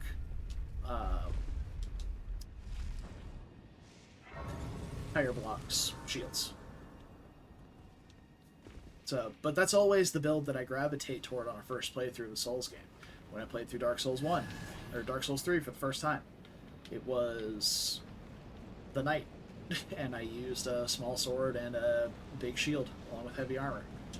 When I played through Dark Souls 1, same thing. Dark Souls 2, same. Dark Souls 2, I tried to, and I wound up gravitating toward two-handing instead.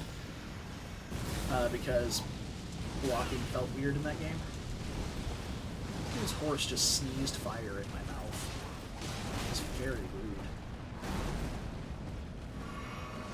rude. So when it came to Elden Ring, there's literally a class that starts with heavy armor and a shield, and I was like, sure. We'll do it again. It is. It's fun. And it's also...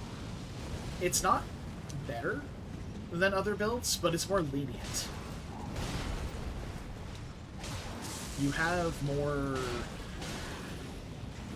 how do I put this? Oh, I should have not asked that. Okay, that hurt. What's the term I'm looking for? You have a bigger margin of error because you have additional defense options.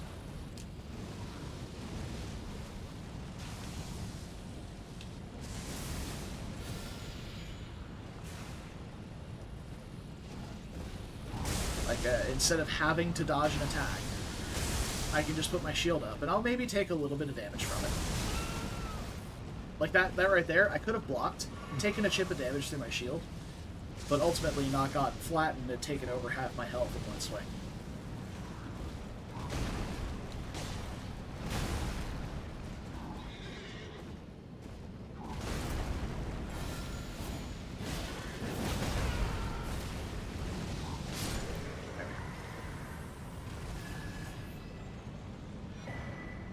Okay, Maliketh time.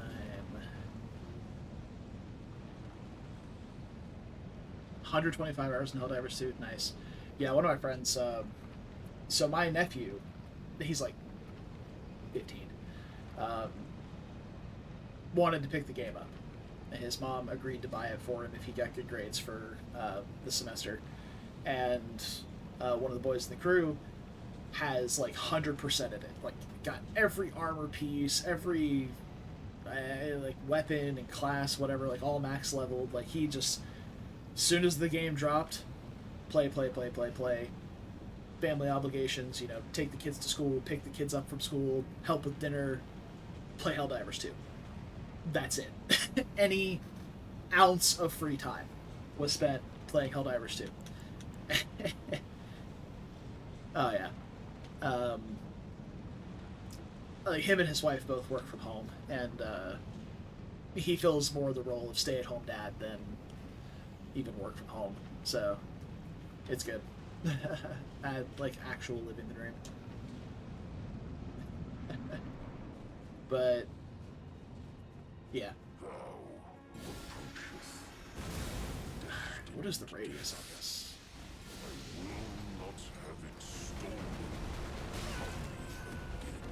You can jump over that. I'm just an idiot. I am about to get sauced. Okay, no, I'm sorry. But Maliketh is still not altered.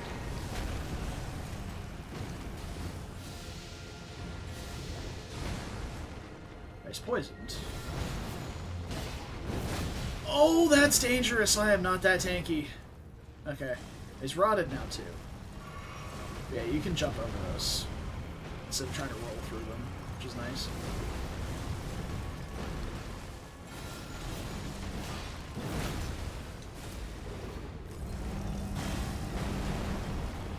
Back away. Oh, I literally started to cast the spell and then saw that one was right under my fucking feet.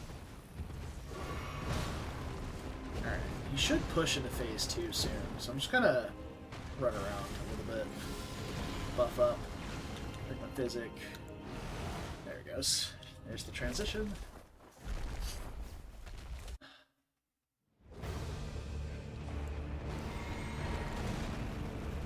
Oh, I forgot status resets between phases for these two.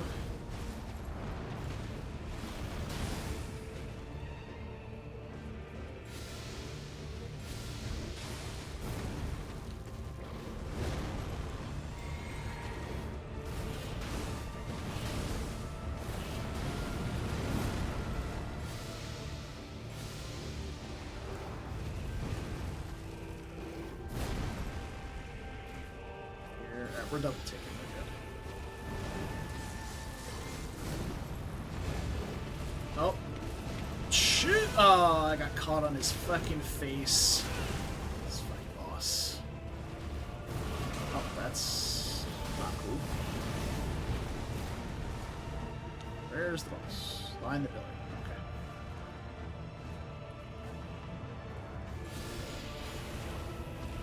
How fast he is, man. You cast a spell and he is on you in half a second. Got him. I covered destined death. To kill what? Alright, hey. Half dead. So the boss, they're the same boss. He just transitions into this phase, phase 2. Unfortunately, and that's one of the big things that people complain about, for this boss specifically, like, Maliketh is such a cool fight. But the biggest complaint that people have about this fight is that Maliketh does not have enough HP. Like, people want the boss to be harder. Like, even though, like, in my first playthrough, this boss was, like, incredible. He was so much fun, and for my build, it was, like, a hard counter, because all those, like, laser beams that he was shooting, I didn't know how the dodge button worked in this game. Are you kidding me? I had 100% block. I was holding my shield up, and it was mulching my HP, because it not only did holy damage, which is not blocked by my shield in 100% quantity, but it also had a damage over time effect that was percentage based. So every time I got hit by one of those, it would reduce my natural lifespan to 70% of its normal amount, and then also deal additional damage. So I was in pain. Also, apparently I've already been to the Hallig Tree, which is excellent, because that was my next destination. We're going to go fight Melania, and this is probably going to be a terrible idea.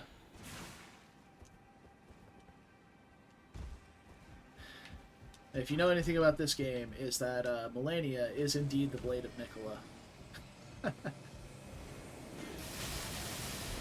Oh, my entire body. Jesus.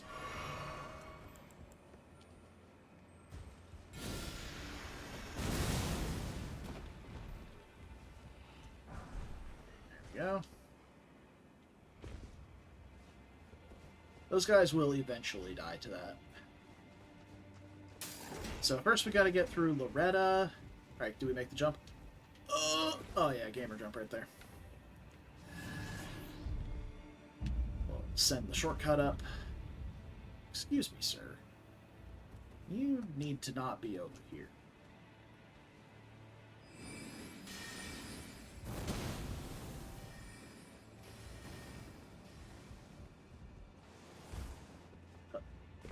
Alright. Loretta.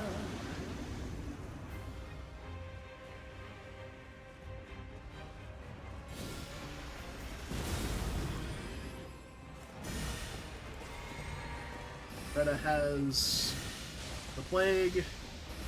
Let's give her a cold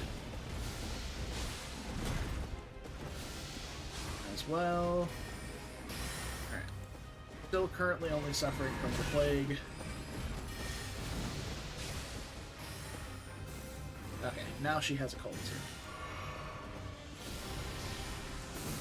Uh-oh. Uh-oh! Oh, Jesus. Okay. That was painful. I don't know why I'm casting the spell. I'm so beyond the bleed.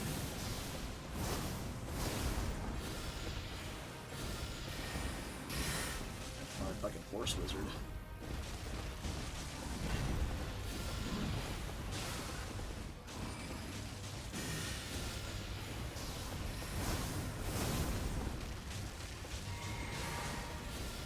Alright. Oh, she's transition phasing. Dump all the bugs on her face. Okay.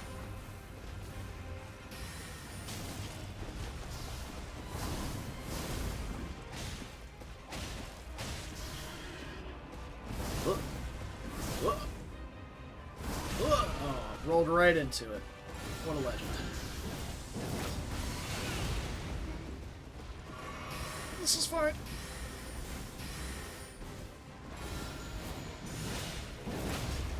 I love the gap closing on that. It's really good. Nice.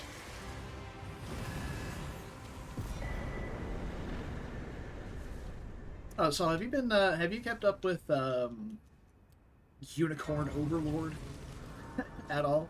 It's such a silly name for a game, but I have bought it, and I'm looking to play it soon.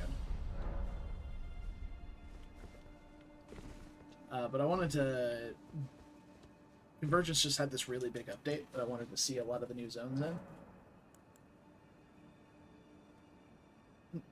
It's apparently like a very Fire Emblem-esque game. So...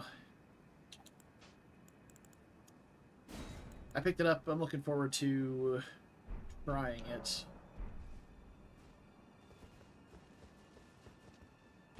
But it's on the Switch. Unicorn Overlord. Like, it's got such a goofy name. But,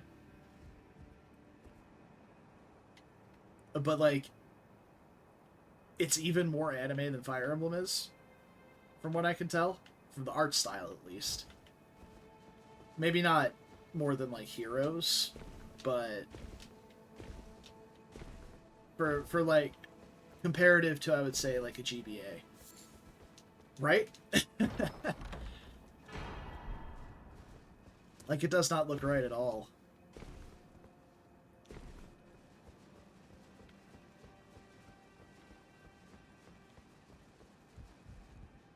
But I'm excited to try it out. I had a couple of friends who have also play Fire Emblem and other tactics-esque games, and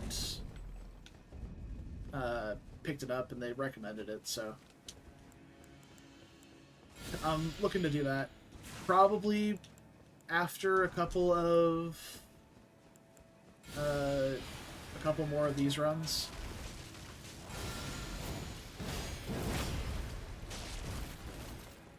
I think one of the more underrated things about this weapon art is the follow-up explosion on the second slash.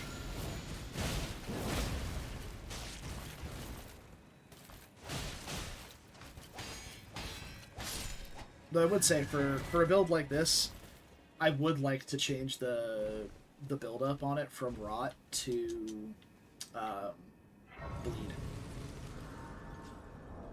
Though maybe for Millennia, we're probably going to try out the melee-focused buff. Yeah, that's right. Yeah, we do have the same armor on, huh?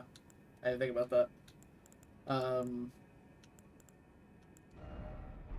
Because currently we're running the chitinous shell, which is 20% increased physical damage absorption and 10% non-physical absorption and 15 HP regen. Whereas the other buff we could be running is 10% increase to physical damage and reduces attack stamina cost for 90 seconds. I mean, we could be running both, technically, but we do have a pretty decent focus on casting at the moment. So,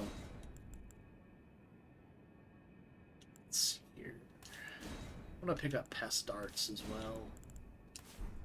But we're going to be picking up our final set of spells right before Millennia, so I might wait. I might pick up a lot of money here and then wait to allocate the points.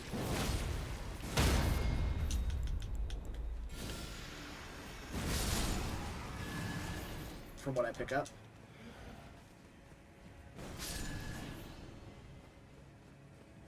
This is feeling a lot like the Frenzy Flame, where I was just like running through, applying Frenzy to everything, and just dealing a fuck ton of damage to everybody.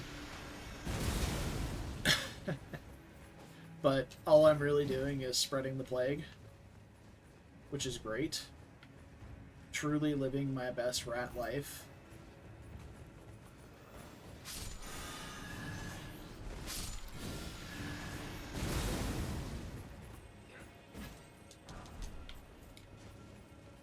Everyone has the plague, and that is my fault.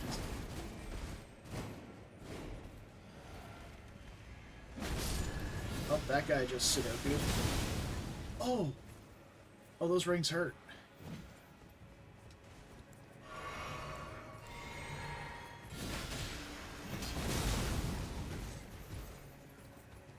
Oh, this is a bad idea. Huh. Huh. Huh. Serpentine. Bob and weave. Just get inside! Oh, God. I can't believe I made it through that without dying. You know, that's a good way of looking at it. If they didn't want to die to the plague, maybe they should be immune to the plague. Forehead.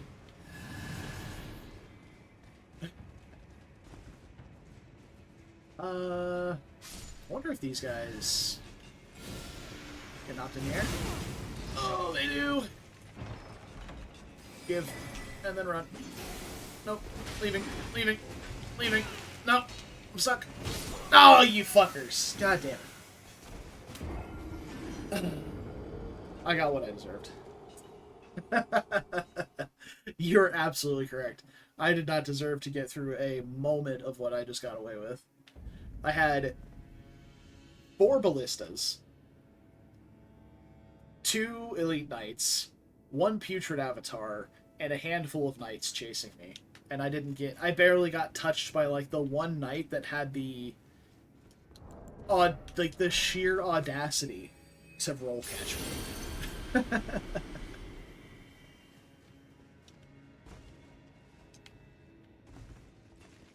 Alright, again, knock in the air. Get my money and leave. Because those guys are immune to rock. Okay. Oh yeah, pick up the items over here, I forgot about.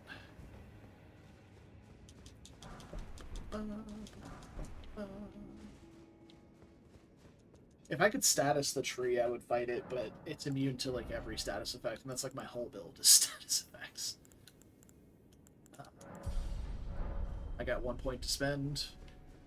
Millennia does definitely hit less hard, but yeah.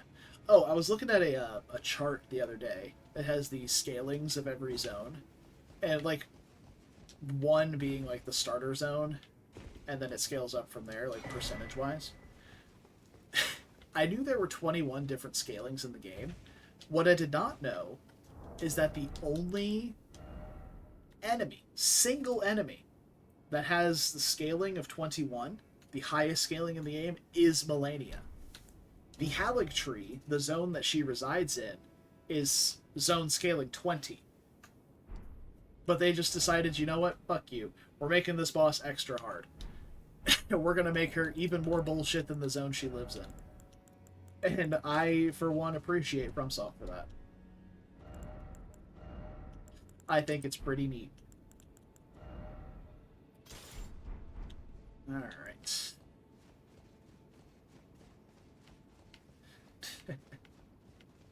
Because normally, normally there's no difference, like, between, like, the boss and the area that they're in.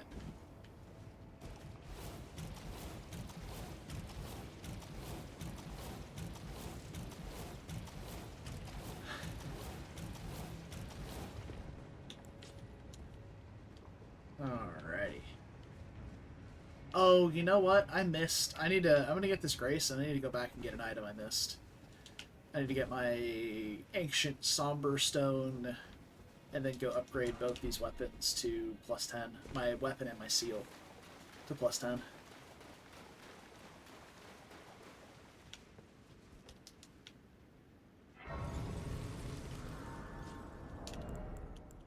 No longer need that.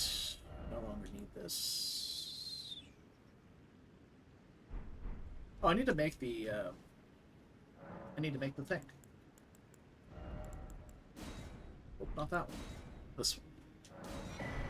All physical damage by 10%. Okay. I need to go to Elphiel. Prayer room, I believe. Yeah, this is the one. Hey, what's up, bud? You're just in time to watch me probably get sauced by Millennia because I'm playing the rot build.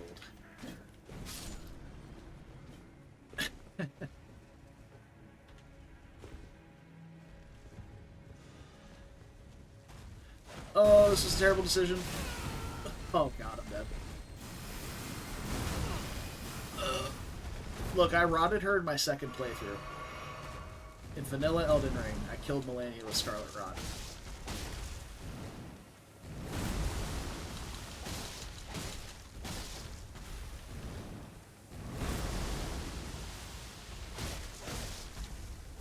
Not the highest poise damage weapon in the game. That was just the dumbest attack I could have done. You know what? I'm just gonna go get my stone. This guy's being a bully.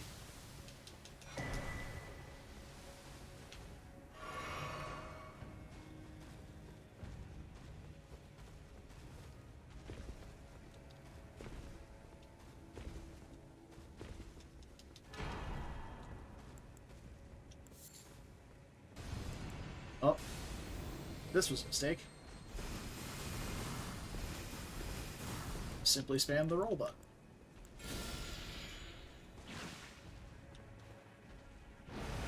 I wonder how hard Pest Darts is going to hit. Not very. Especially not for how much FP that costs. You are trolling a bit.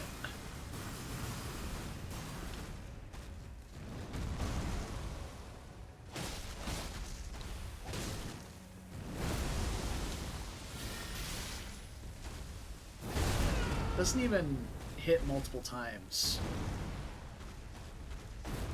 Fuck it, I'm leaving. My whole build is built around status, and this guy's immune to all the status effects I apply.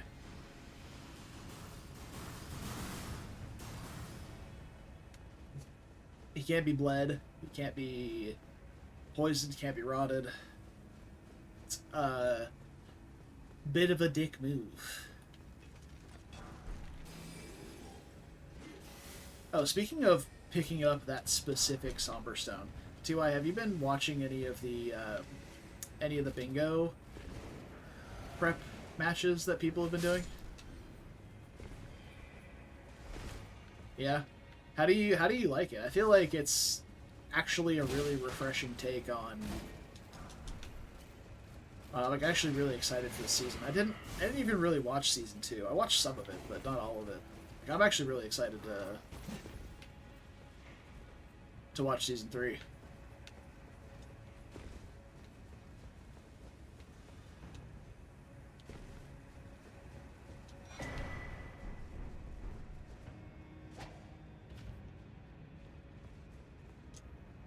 Okay.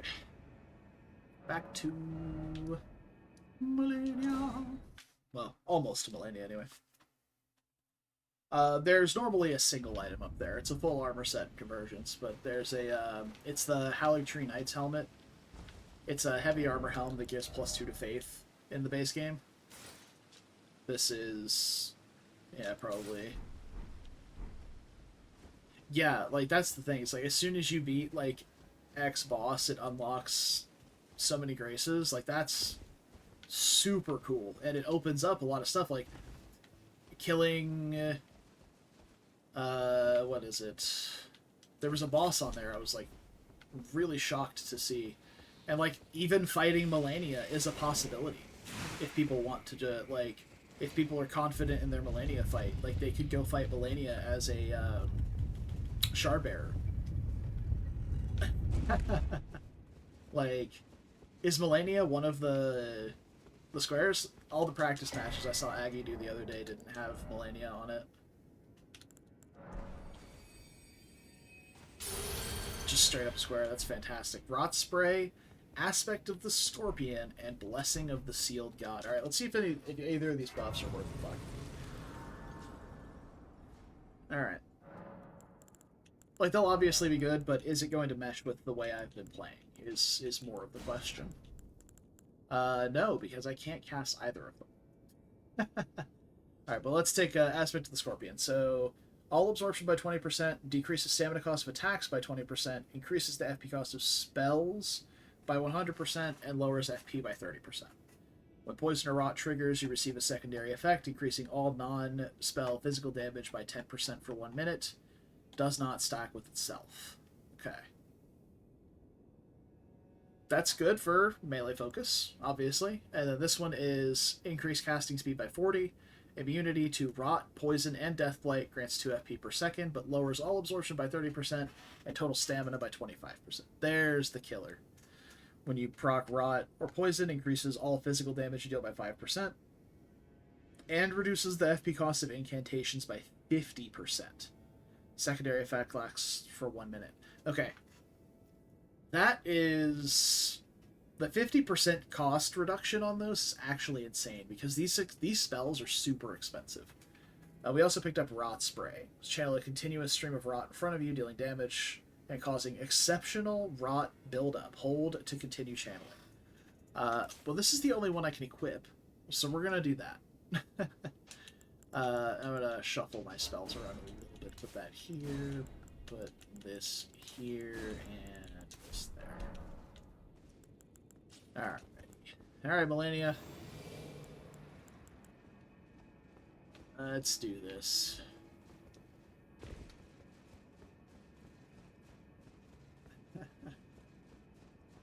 But I mean, like, there's plenty of the players who... I would say most of the players in Bingo have completed the game no hit before. So I imagine there would be a good portion of them that could fight Melania toe-to-toe.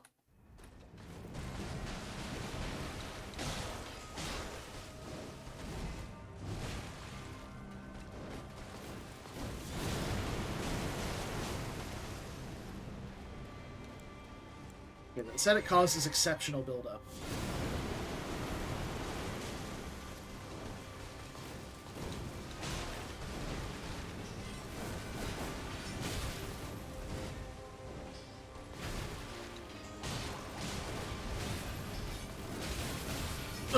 Oh god, I'm just locked in animations, okay.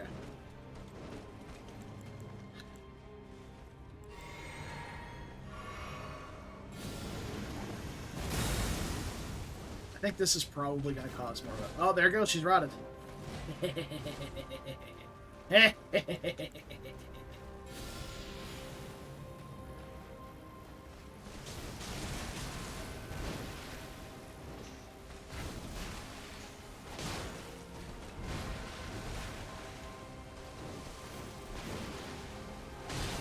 Oh, right, this weapon does not stagger.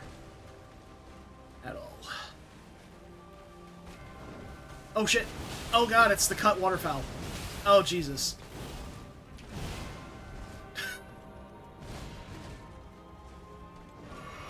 They re-added the animation for that back into the game. She normally does not have that ability anymore. Oh, okay, well...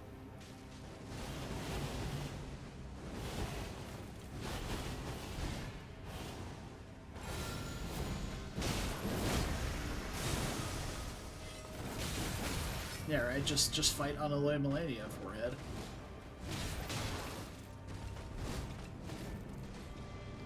Yeah, small, because there are people that have like FromSoft torture kinks. Someone made a mod that makes Melania like I would say on a good day probably like 20 times harder than she normally is.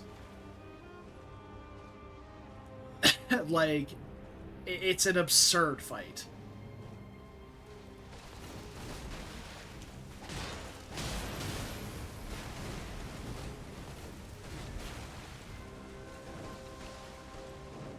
Ah, fuck, I'm way too close. Oh, God. This is fine. Alright, the rot has worn off.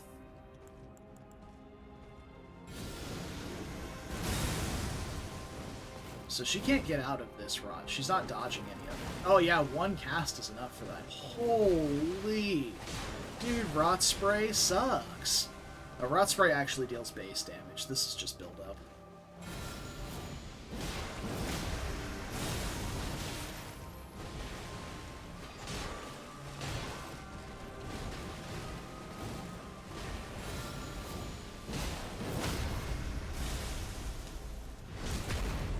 That does a decent amount of poise damage, too.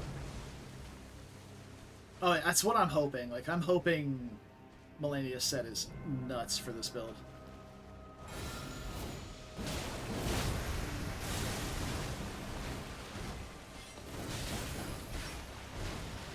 The timing feels different for that in the mod. I don't know if it is or not, but it feels different.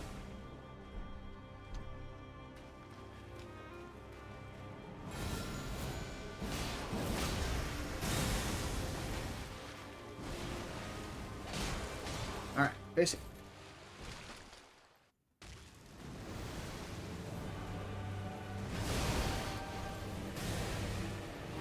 The Ash is a straight up rip from Melania's kit. Like,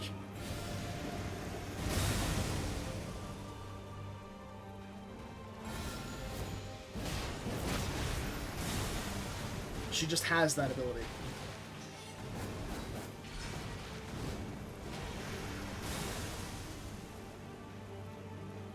I wonder if I can get her to do it if I stay far enough away. Oh, you bitch. Well, you know what? I have infinite space over here, so you can go fuck yourself.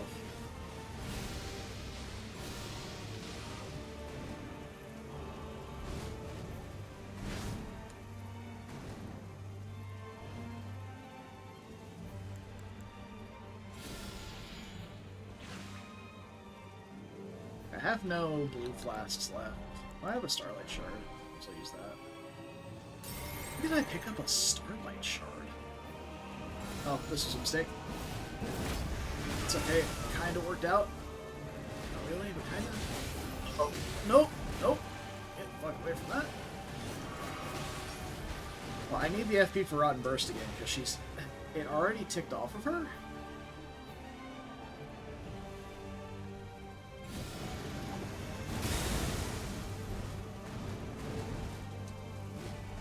Alright, she's procced again.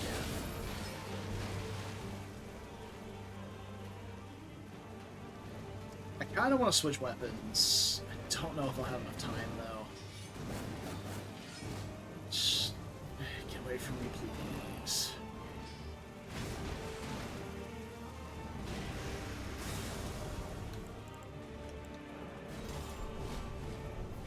Oh, I hit the button, but I didn't. Okay. Yeah, she's like, what are you doing? Why are... How dare you use my own magic against me? Alright. I much prefer Melania with a heavier weapon. That can cause her to stagger. Or flinch, rather. Like, you can stagger her with a dagger, but she won't flinch from every swing of a dagger.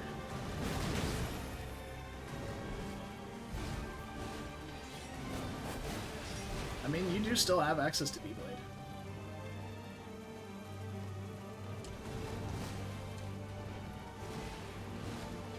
I need you to do one of your spooky attacks. It's almost time for that.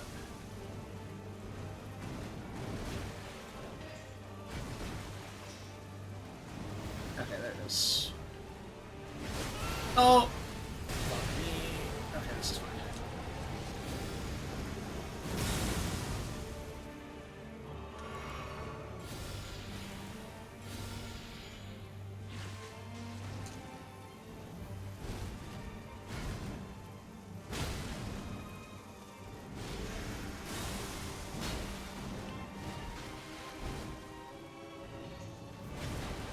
This is a mistake.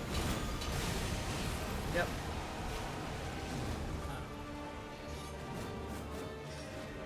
Nice tracking, bro.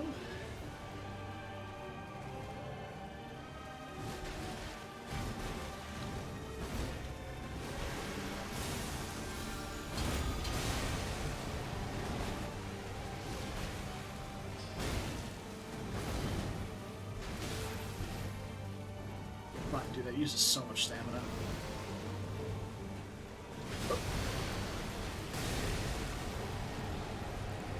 I have no mana. It's fine. She's still rotted, so.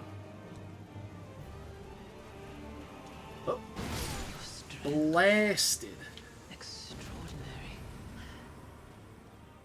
The mark. Poleblade?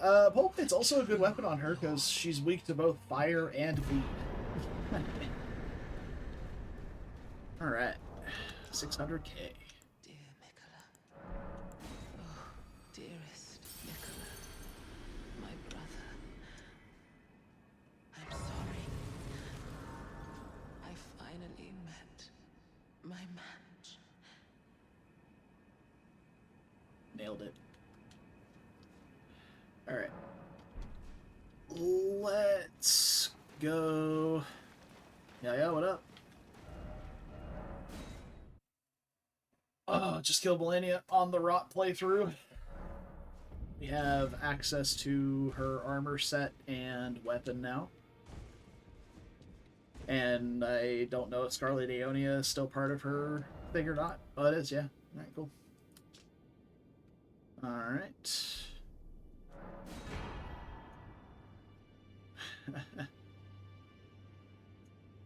Could be. Okay, so what am I missing? 26 decks for Hand of Melania, but it has bleed and rot buildup, which is great. Obviously has Waterfowl Dance. So I guess we could use some of our Melania money to pump, just pump some decks. And give it a go. Let's see what our armor set does, too.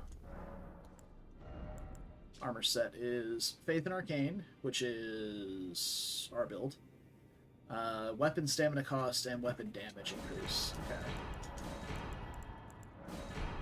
Let's grab that. Summon Melania to Bogue. Yeah, that's the ticket right there.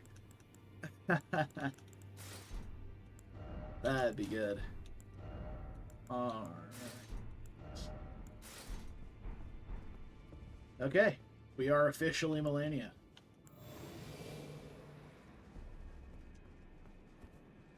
So, I kind of want to test out the... Well, we need 26 decks to start with. Fuck.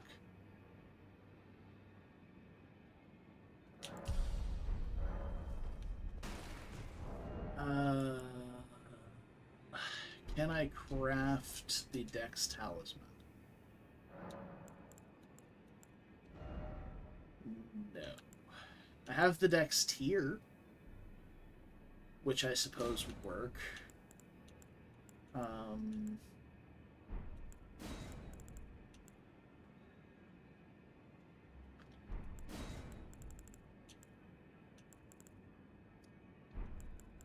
I'd rather not lean on my physic to use my weapon, though. Outside of a boss fight, I guess. I could just go respec. We have Renala unlocked. Do I need to buy another larval tier? Yes. One of the most incredible quality of life changes for the mod, by the way, is that you have infinite rune arcs, stone sword keys, or not stone sword keys, Infinite rune arcs and larval tears purchasable at the Maiden Husk. This does not have a limit, a number that you can buy. Same thing here. So you can just buy infinite number of those whenever you need them. They cost money, like you still have to go get the runes for it, but they are infinite, which is incredible. Also, I am light load.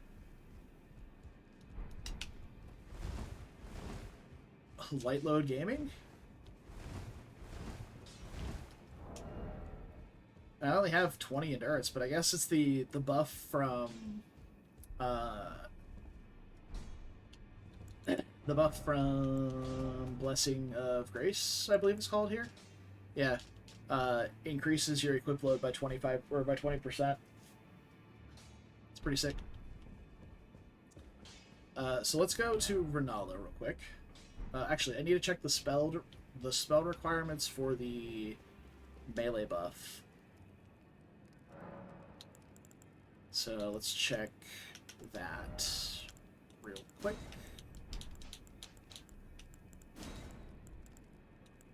This was 40 Faith, 40 Arcane.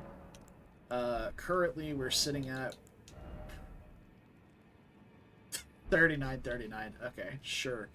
Okay, bud. You got it. Whatever, man. This fucking game.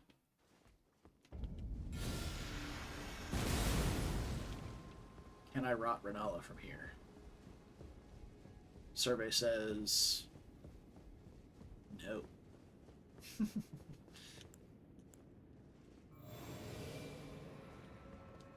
Is it thy? Yes. Rebirth me. Alright, so we'll go to 40 here. That's all we really need. We can go like 20 mind. I do want to keep medium load there. We actually... hold on, I need to check the strength requirements on... Be not, I would birth thee. Shut up. The strength requirement on the sword? 13. Okay, so... Is it thy? We'll likely be two-handing it, so I don't really think we need the strength. Yeah. Maybe like 1 point of strength to make it guaranteed two-hand. The rest can stay basically right where they were. We need 26 decks, 32 of each of these. And then, motherfucker, I need to check one more thing. Be not, I would birth. What does the weapon scale with the best? Faith and Arcane have the same scaling, so... Alright. Down. Now. Okay. That was the last thing I needed to check.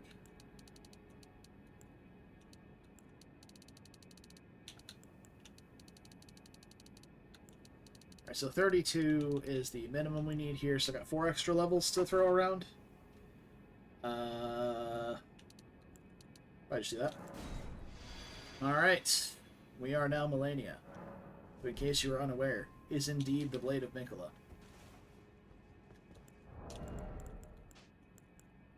Alright. Let's go test some stuff out. We've still got Moog to kill.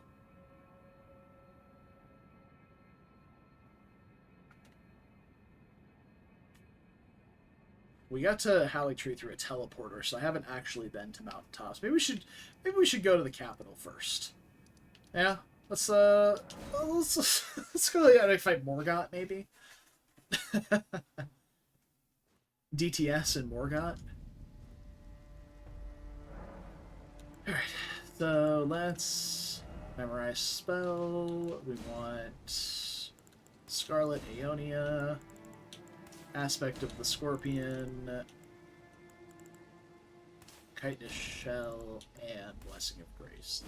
I guess we can bring our own like Poison Mist as well, so we have at least access to our third status effect. But we're going to be doing a lot of... So...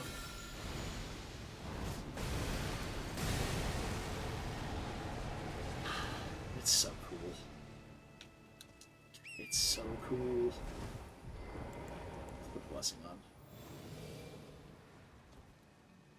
Alright. And, yes, DTS Hate Crime is our first stop. which is right down the road here.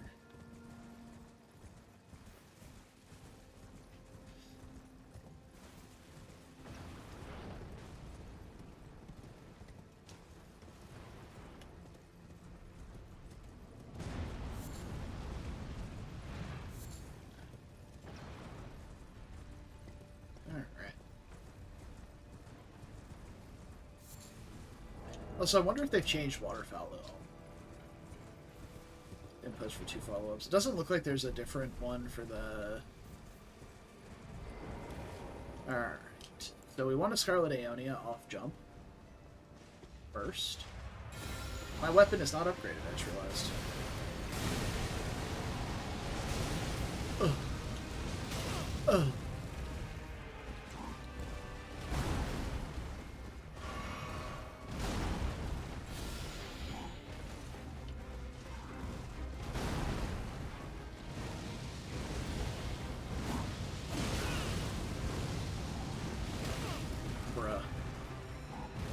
He's trolling.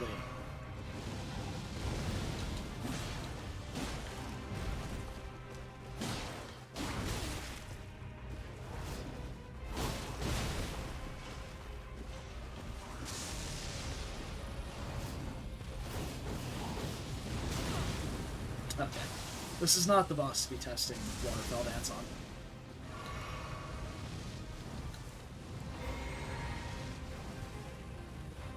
I will say, though, the light load roll does feel nice.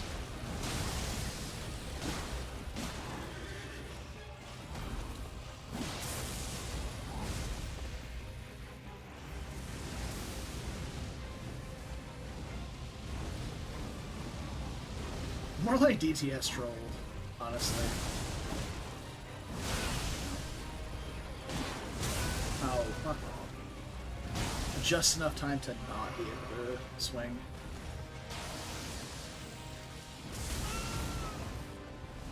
Thought I was close enough that he was going to do the close range sweep.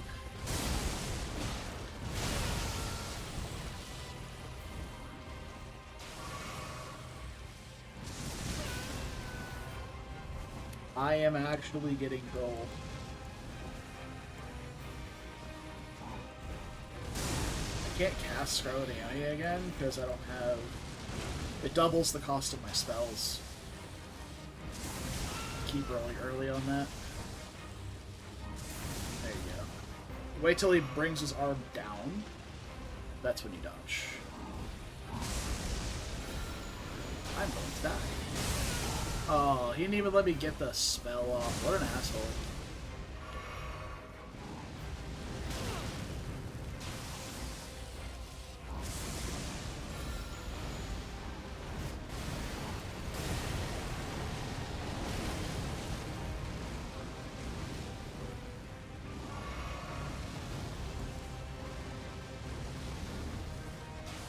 I mean, he's dead. As long as I don't fuck up and die, he's very dead.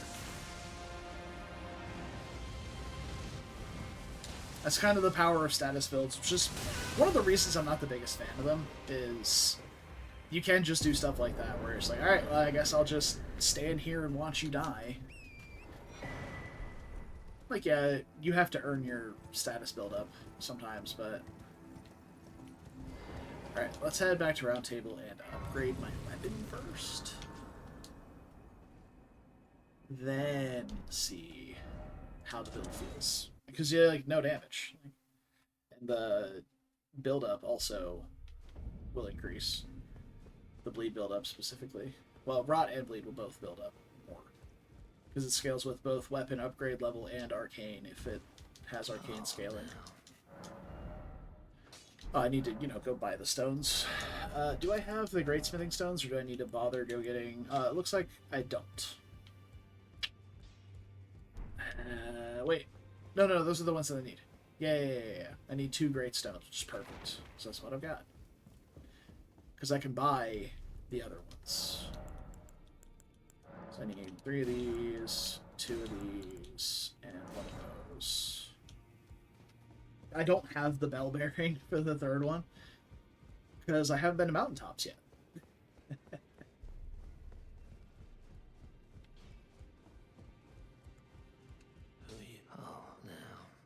Like we can't go, but...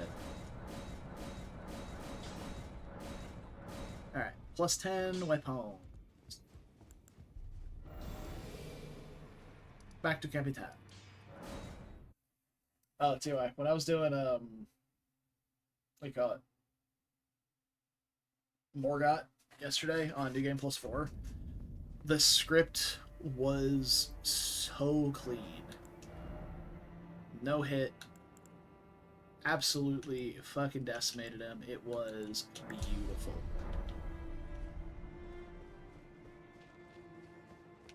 Which is even nicer because bosses in New Game Plus have higher poise. So it was completely unintentional. I was just dodging and pressing L2. Oh! That was just a normal R2. Hold on.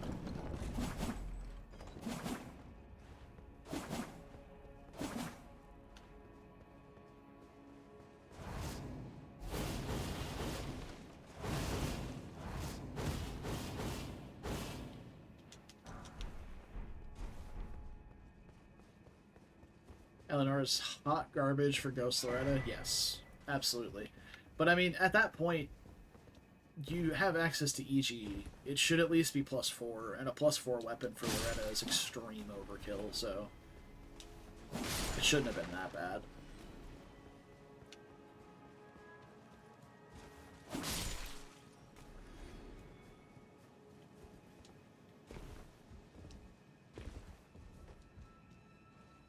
Also, I guess I don't need Old Lord's Talisman anymore, since the only thing I'm using that it would buff is Chitinous Shell or something, so...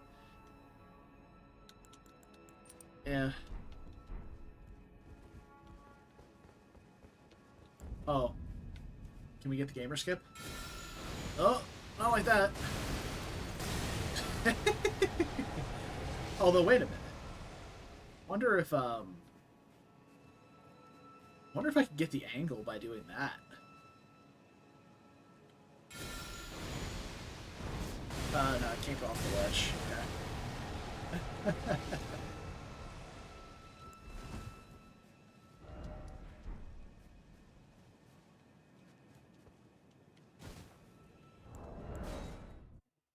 Dang. I got it yesterday. I've never done it before, but I wanted to try it. And I did it yesterday after like a few attempts with very imprecise spacing. I'm much better at Sewer Skip than this. That's nowhere near close. Also, this is like just pure speedrun tech. There's nearly no reason to do this in any casual playthrough. Because what this does is you jump from here, you get caught on that ledge right there, and then you jump down to that rooftop, and then you jump down to Skid Row there. Versus in a normal playthrough, you will sprint down this pathway, jump down to that rooftop right there where the wing of my helmet is, and then jump across those rooftops and down into Skid Row, continuing on. There is virtually zero benefit to this unless you're doing a speedrun. And if you are doing a speedrun and you miss this, you have completely fucked your entire run and you have to start over again. It's like a 15-second time save in a speedrun. I just wanted to see if I could do it. I almost had it there. That was close. But like 15 seconds in a speedrun is a lot, considering the... Isn't the any % speedrun for this game like something like 20 minutes? Or maybe... No, that's Sekiro. I think the any % speedrun for this, though, is like an hour and 20, maybe? Don't quote me. So I know they spend a lot of time doing setup.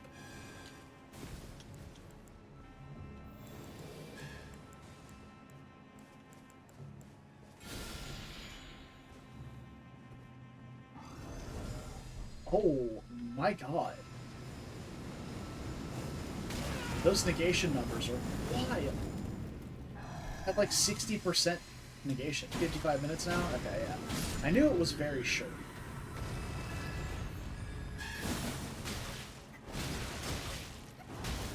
Oh no! They didn't give it hyper armor. Or at least more hyper armor. Oh, that's so tragic. Man. You just get bonked out of it by a little double baby bubble blower. All I remember is... okay. Yeah, like, I know the Sekiro speedruns are, like, insanely short, because you just do the Shura ending, which ends the game, like, halfway through. But it technically rolls credits, so it counts. So everybody just does the Shura ending. Alright, Tree Boy. Let's dance.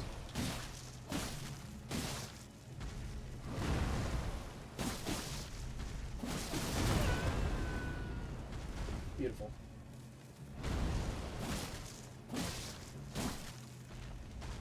I wonder if I would like the moveset more one-handed. I'm not the biggest fan of the speed of the swings here.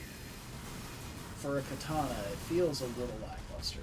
I tried to do it with a sprint R2 and it just did not come out.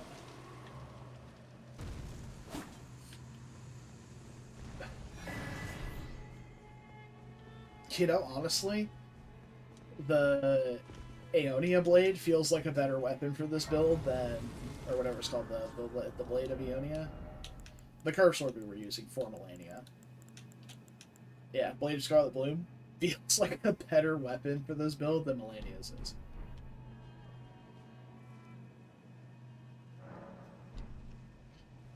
Do we go to Sewer Mode too? Do we care about Sewer Mode, or do we just punch it straight to Goldfree and Morgott?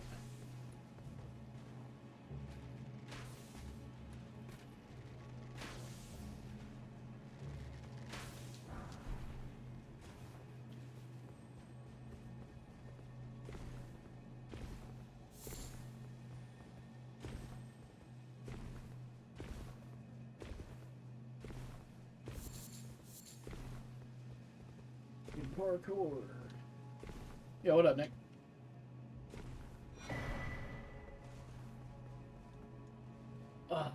You're just in time. Not really just in time. You missed Malenia, but you're just in time to watch us play as Malenia, which is nice.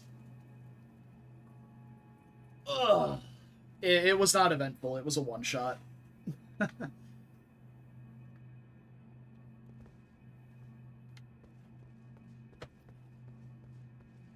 But we did kill her with Scarlet Rot.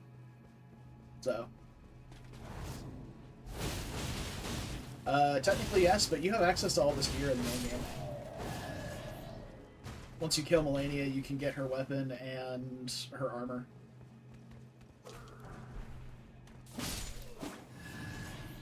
No, so, yeah, like, when you kill Malenia, you have access to the gear, but this gear is tailor-made for my build, so that's why I'm using it.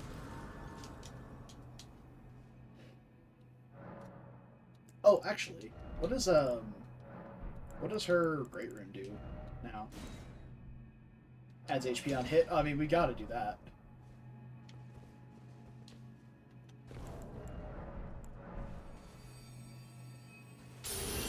Now we really are Malenia.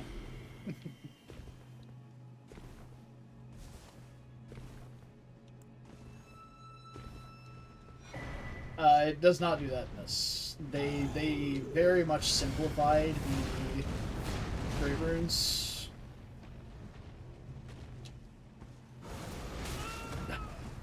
I thought I had the dodge time on it.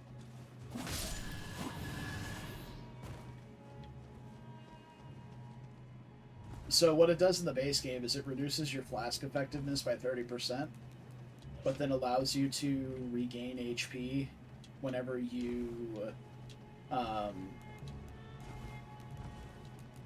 get hit. You have like a small window to regain the HP that you lost. Very similar to the rally mechanic in Bloodborne.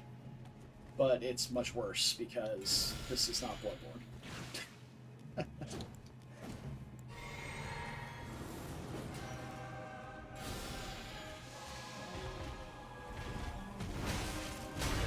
Wow, got blasted. It's okay. This boss used to be unstoppable. Oh, hey, we really are Millennia. We're weak to bleed. Man, that's so sad that they didn't add, like, a fucking lick of hyper armor to this weapon art. It's so sad. I just get knocked right out of it immediately. It's... ugh. Depressing. I'm just getting sauced by this boss.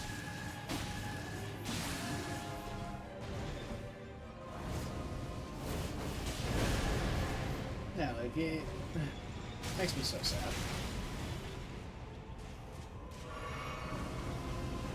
I'm not concerned because we're a little bit over-leveled for this area. Like, I just beat the hardest boss in the game, and now I'm at the center, like the midpoint of the game. Although I did almost just die to that blueprint. So, I guess we should be at least paying a little more attention. Also, the boss is backstabbable, which I'm not sure is intentional, but...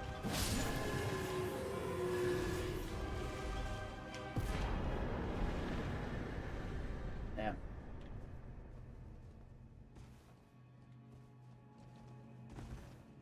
Okay. Off to Morgott.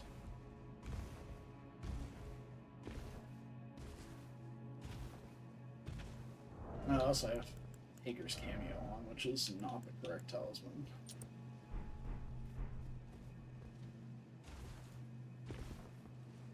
Doing it.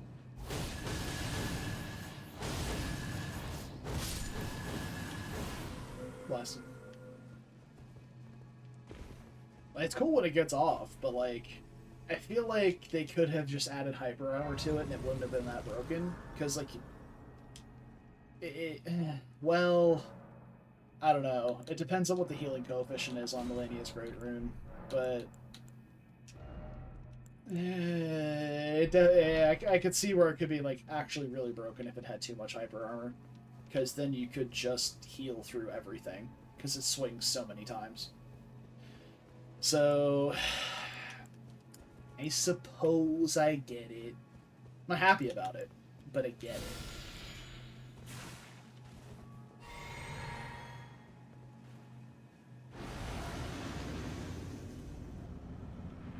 Alright, Morgott. Oh, I didn't level up. Oh, that's fine. Oh, that's the wrong spell. Need this one. Good.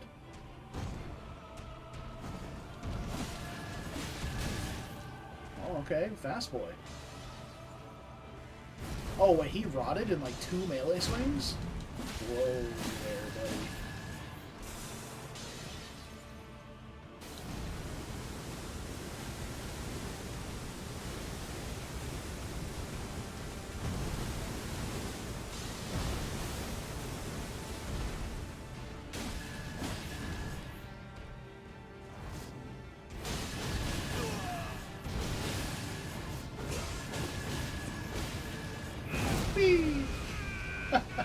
I wanted to get the full combo off on a boss just to say I did it, but I knew I was going to get blasted for it.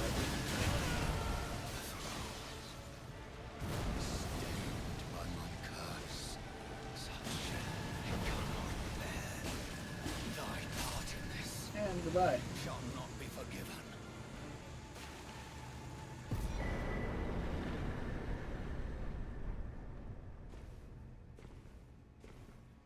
This Morgott dropped both relic remnants, like the 2 highest ones.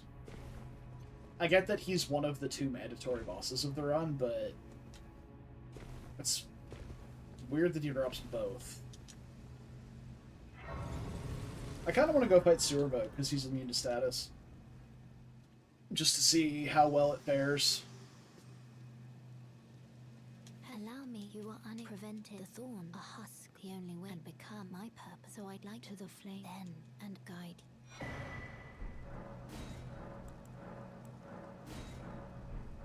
Shall I turn your let my share them with Okay. your thoughts? I thought I would need more endurance because in the base game, The waterfowl's principles you would follow. peak or stamina cost is ridiculous.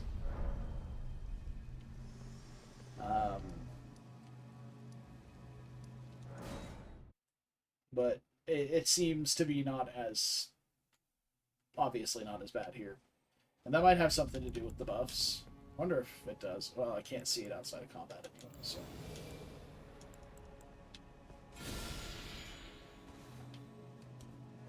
Okay. Off to the sewers. I'm gonna go fight Sewer Bug.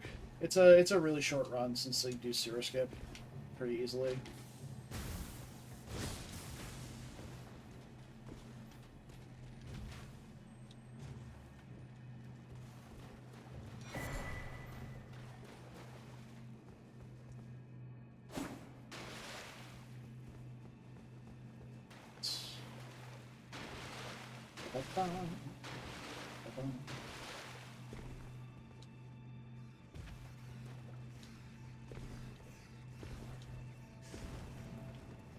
I like how they took that door out there. I never paid attention to that. The last time I came to sewers, it was the Berserker playthrough where you get here through a teleporter. Really close to a level. Actually, really close to like 2 levels, because one of the great things that they added with this is you get the remembrance, but it's basically just boss souls, because you don't have to trade the soul in for the item anymore. You can just go buy it for runes at the shop instead. So, a nice quality of life thing. Yet again. I might just start pumping Arcane now, just for the extra build-up, since we have all the faith that we need to meet spell requirements, and they presumably scale the same.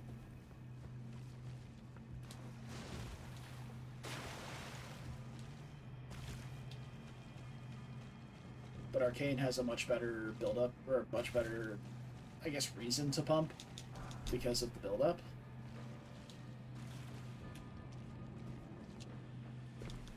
T.Y., have you seen what the glass shards do in Convergence?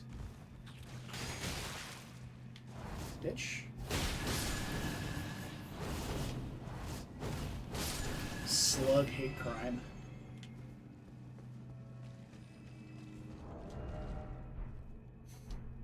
Yeah, so they're basically just, hey, you want to set up Lord of Blood's Exaltation and RTSR? Here you go. Consume to cause excessive bleeding, removing 80% of your max HP. So it literally just puts you to 20% health at the RTSR threshold. And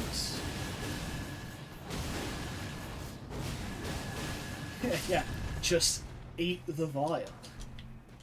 What do you mean? Do you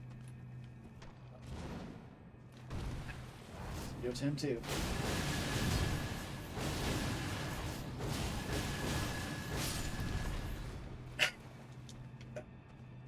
Oh god. What? You burped in my face. My only weakness. Oh my god.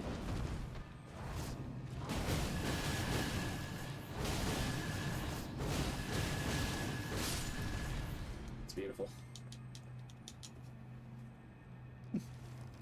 Don't burp in my face too, that's rude. You can burp in my face when we go to lunch on Sunday. Yes.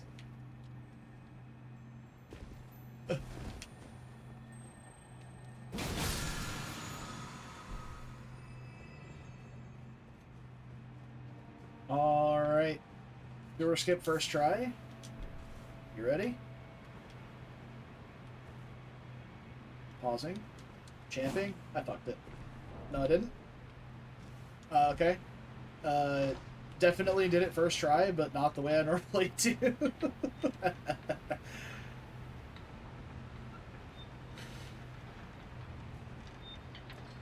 Whatever, it worked. Easy game. Let's go fight sewer mode. Mode, honestly, is one of my favorite fights in the game. Like, I can't think of a single fight outside of, like, Melania is obviously my #1 favorite, but sewer mode specifically is, like, the pinnacle of just a fight that feels good to play. Like, his moves are telegraphed, some of them to a point that is kind of ridiculous, but it's still telegraphed. he doesn't have any bullshit unfair combos. It's just straight up scrap. He's got moves that are fun to strafe, like that one, if I don't fuck it up.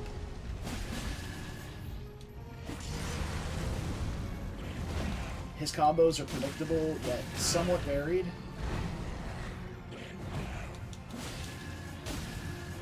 It's all around just a fun fight.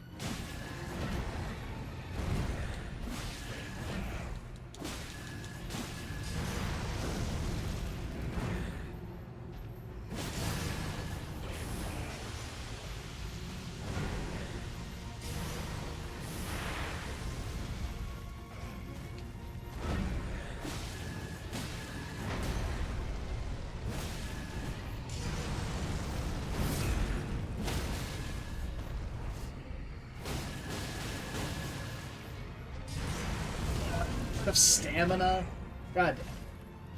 Alright, I'm a level endurance now. There's a bench in my way.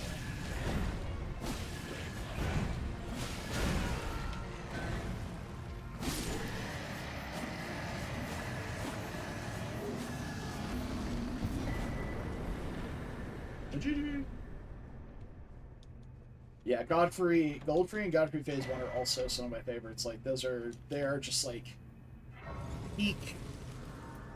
It's like the dance that you get in Sekiro, where it's like, oh yeah, you gotta swing, swing, parry, swing, parry, swing, parry. It's very much a rhythm to it.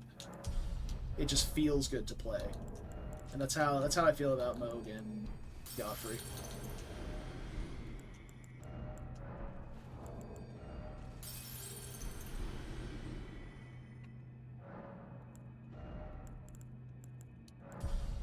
I want more. I just despise being out of stamina. Earthtree avatars? Yeah, exactly. The Earthtree avatars are satisfying to fight against. They're not particularly challenging, but they are satisfying to fight against. Oh, right. I never picked up, like, any of these. I suppose Wingsword is probably the best one that we can get. I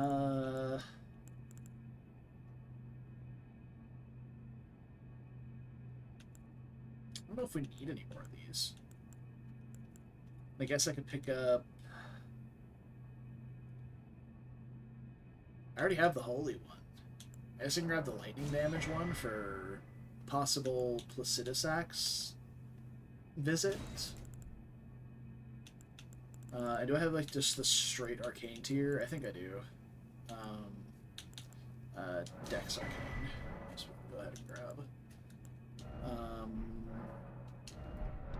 Does the weapon scale the same with dexterity? Really? Skinny Godskin. I can't say that's one that I'm the biggest fan of. I am very much more a fan of Noble, but I am able to parry Noble. I'm very good at parrying Noble. Not like all of his attacks, but a good number of them. To the point where it makes the fight much easier.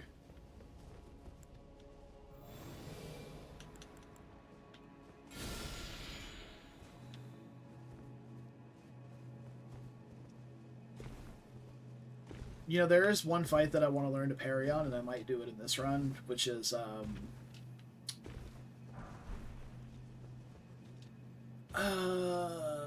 Radagon? Learning to parry Radagon would be cool. So I might bust out the buckler for Radagon.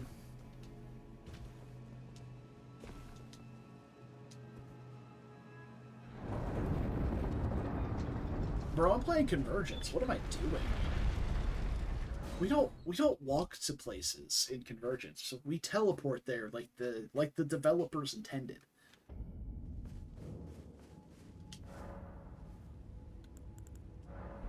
Let's go to the Northlands. We're gonna go to Foot of the Forge, Mountaintops, the Giants. We're gonna go fight Fire Giant.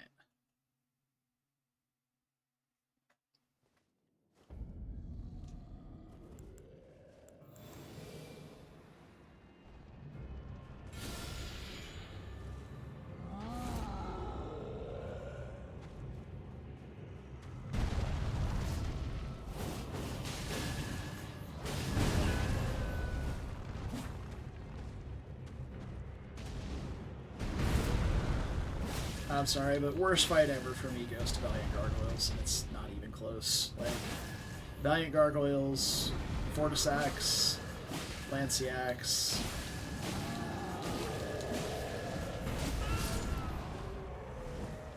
and then I don't know. The rest are pretty fine. Some of them are uninspired, but pretty fine. But yeah, Valiant Gargs, Fortisax, then Lanciax in that order. The worst 3 fights in this game. I would rather fight Godskin Duo without sleep pots than fight any of those 3 fights in a randomizer. Fortisax and Lanciax may be easier than Godskin Duo, but they are significantly more annoying. That was supposed to be endurance, but whatever. It's fine.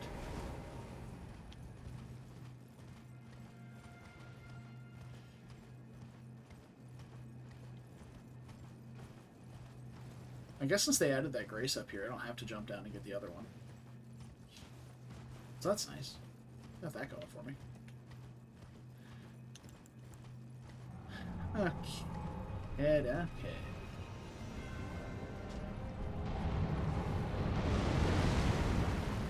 Dismount iframes? Check.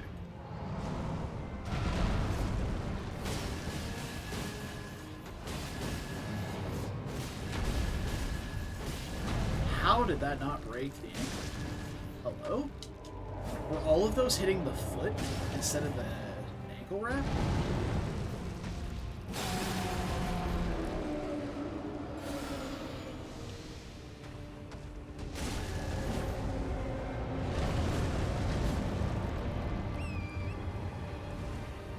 Could have been. Well, he's poisoned, so we just need to apply rot now.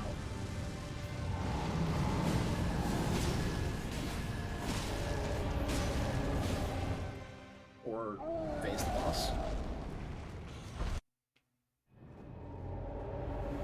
That fireball's gonna be a little fucking troll, isn't it? Oh no, it popped out. We're good. This was a mistake. Aim towards his head. Hell yeah.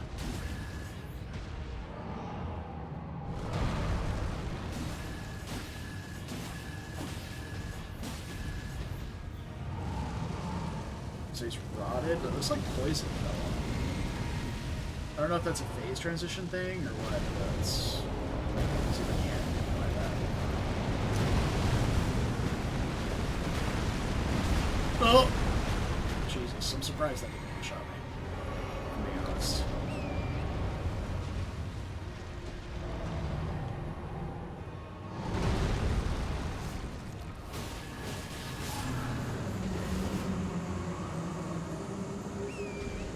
Fight something.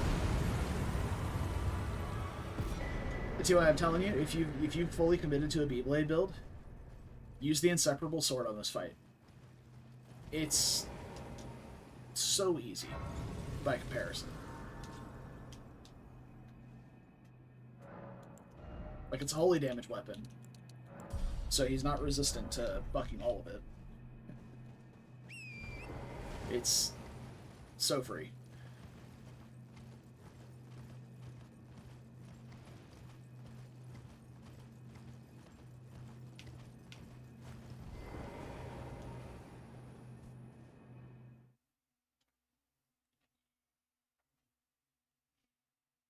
Yeah.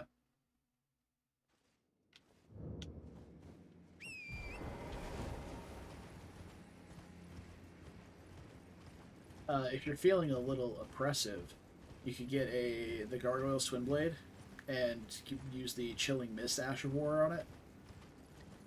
And do jump L1s, power stancing Pole Blade and that, and then just trigger Frostbite and reset it with the fire damage from Eleonora's over and over again, so you get Frostbite and bleed.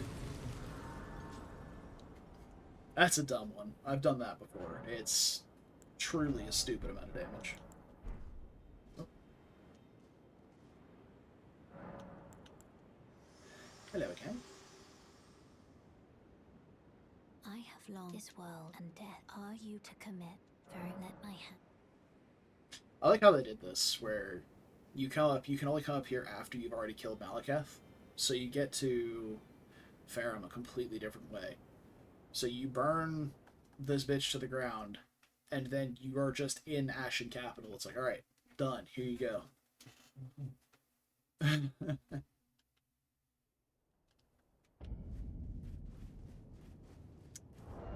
Do I have Buckler? Yes. Oh, I'm in medium load? Hold on. Am I still in medium load with this? No, I am. Because of the Buckler. That's fine. I plan on parrying, so I won't be doing much, much dodging. And we'll put on the Howling Drake here, because this boss actually does a decent amount of holy damage as well. So, T.Y., you want to see one of the best updates in this area here? One of my favorite things about Convergence actually is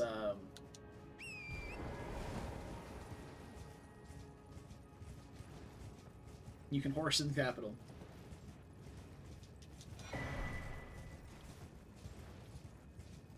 Yeah. Like, there's no reason you can't horse here. It's outdoors. Like, there's no reason you shouldn't be able to. Like, it kicks you off when you get up here, but it's like that whole area.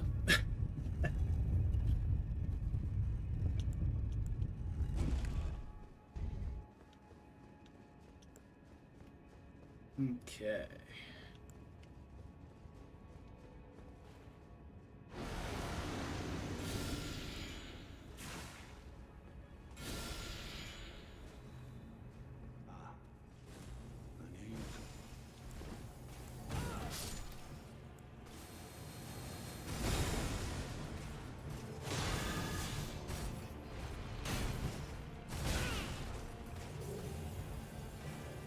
Fucking up my parries.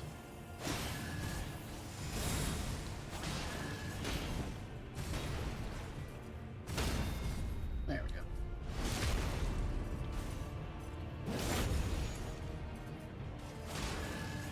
Oh, dude, what is this R1 combo? Oh, I can't wield my weapon. One hand. So I have to two-hand before I repost. Oops.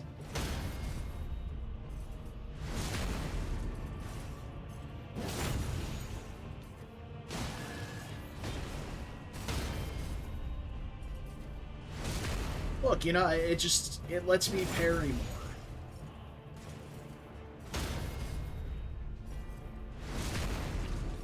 I wonder if this guy can be statused.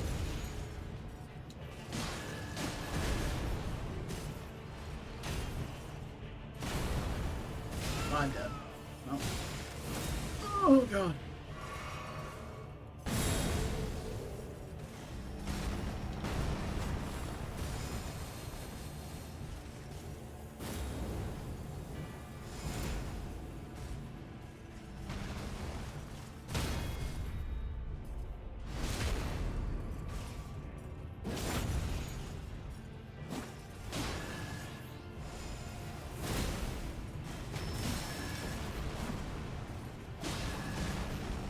It's time to just dance.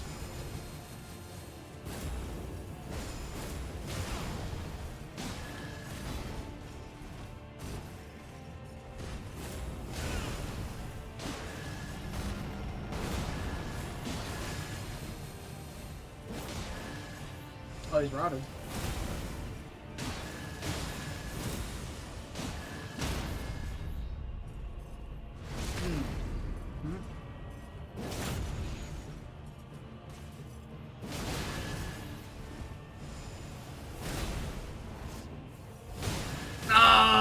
Come on! This game doesn't let me do anything cool. Sad.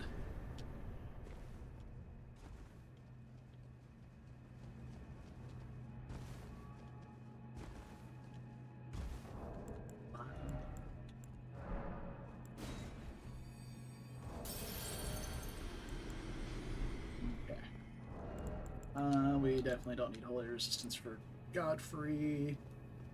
We'll also not be getting the Wing Sword insignia buff on Godfrey either. I might put Wing Sword on for Elden Beast, though. That might be a thing. Could be. Oh yeah, this is a sacred tier, isn't it? Yeah, and a golden seed. Wow. Value.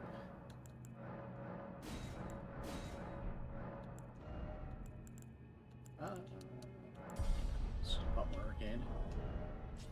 Oh, that buildup is not going up anymore. Or I shouldn't say anymore. It's not going up at all. So that's unfortunate.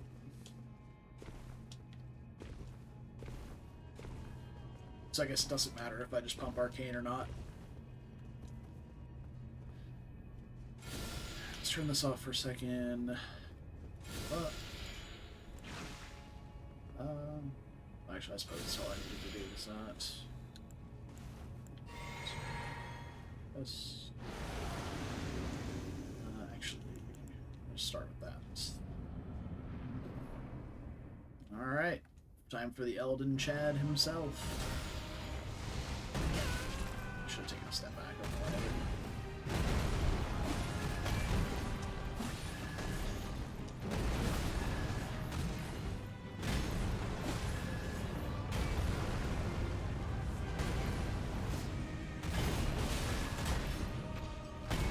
Well, I gotta hit him a bit at least.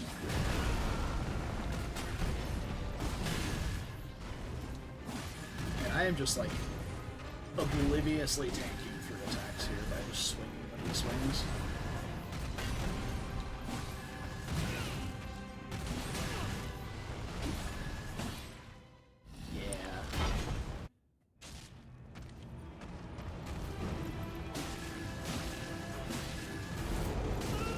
Oh, what? Where's my light load moment, bro? You're supposed to be able to roll out of that with light load.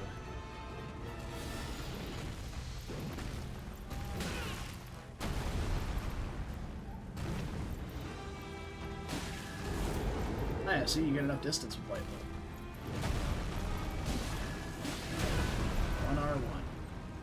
I've done this fight how many times? 1R1 is all you get. Except for this.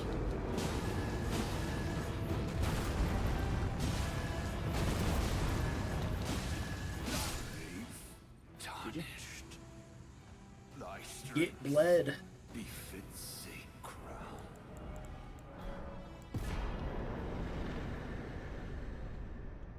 I'm gonna use another very cool quality of life feature.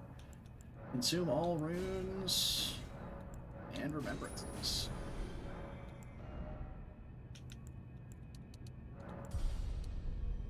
Go ahead and even those out.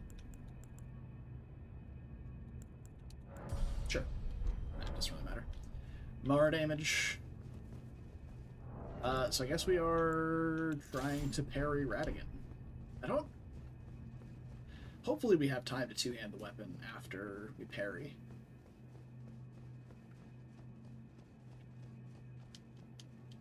We're gonna find out.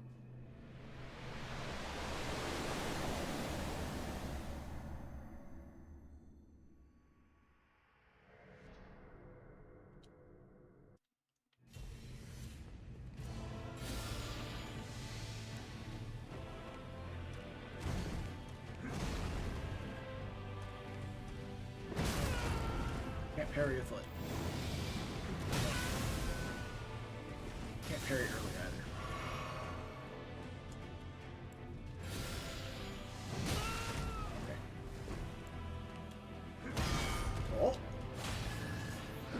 Still can't parry a foot. Oh god.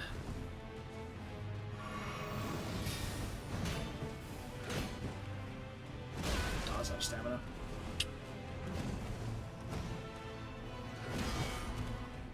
Oh Jesus, he takes 3 parries? Oh, I'm dead. Oh yeah, big dead. Okay. Takes 3 parries. I don't know how I feel about that. Radigan's moveset is not that hard to dodge. Radigan's another one of those fights that I feel like, very similarly to Moog and Godfrey, where it's just like, it's just a fun fight to dodge around.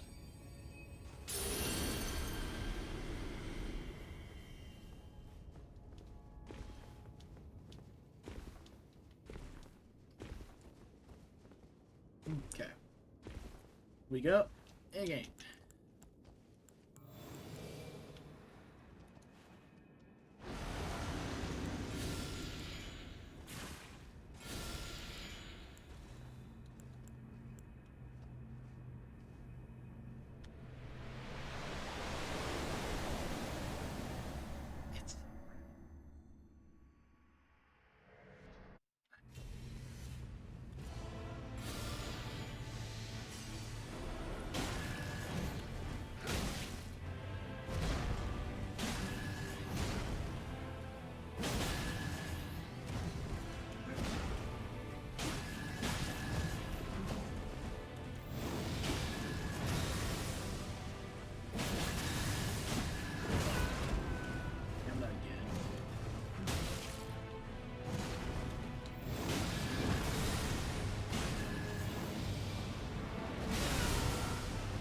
I disagree.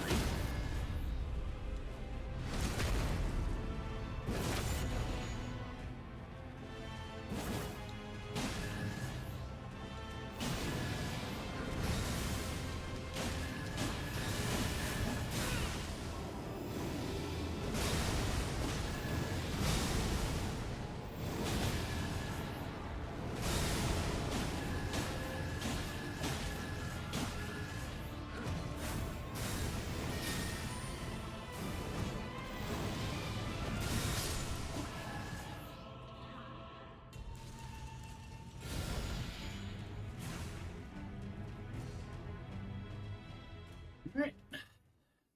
Aeldane Beast.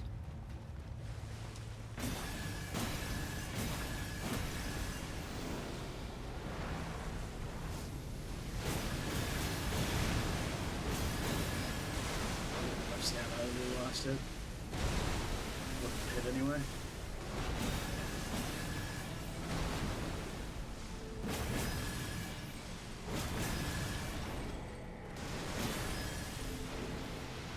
Second best change. You can horse it out with these.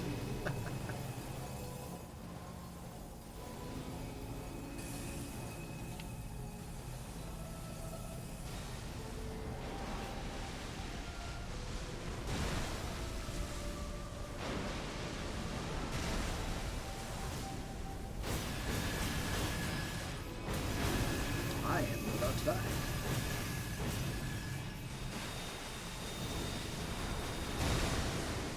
It's a good thing I put on the Halley Great Talisman. I definitely would have died there.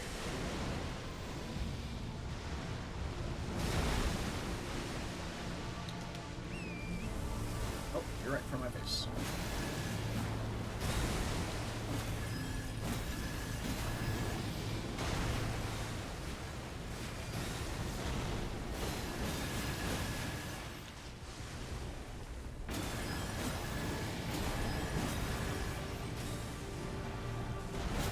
And katanas do no stance damage.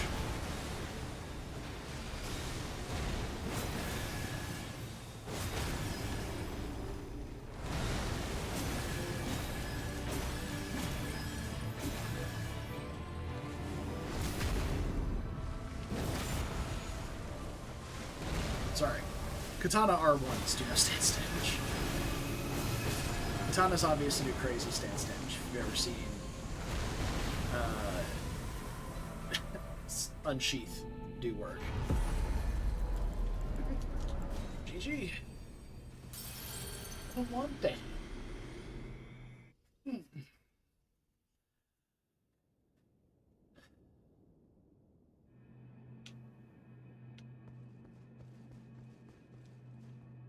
Level up, show the final build, and be done. And tomorrow, I want to do one of the 3 builds that I posted in Discord earlier, which is either the Necromancer, the Nox one, the Invisibility Sorceries, or I think it was the Magma Sorcerer.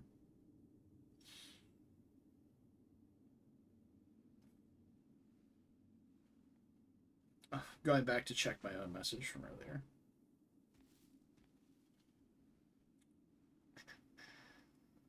Oh no, it's the Ancestral Mage, that's right.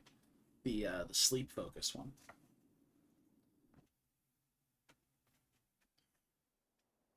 The fallen leaves tell a story of how a tarnished became Elden Lord. In our home, across the fog, the lands between. Show me Melania. Our seed will look back upon us and recall an age of fracture. Excellent.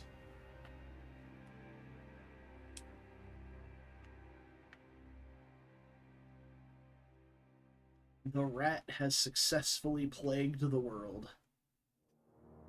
Incredible. If we could have done the Dung Eater quest, or done the Dung Eater ending, I would have. But that's obviously not a thing here. Alright, here's the final build. Level 120. Decent-ish split between Faith and Arcane. Well, Faith and Arcane even split. A bit of dexterity for the weapon, and some mind and endurance for a couple spells. And that's the wrap. That's how it goes. I want to test something here, though. Specifically, I want to see...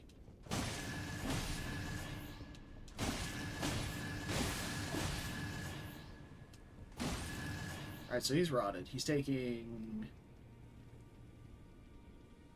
about 190-ish, somewhere. About 190 damage or so per tick.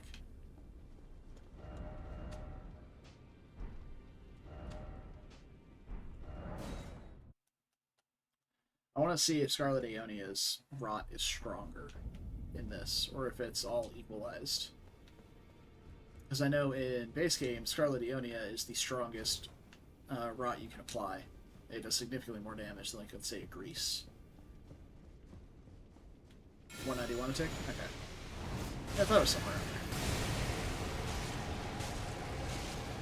So we'll wait for the Aeonia tick to go away. 191 exactly as well. Yeah. Well, that answers that. Oh, also, I want to see this one-handed moveset.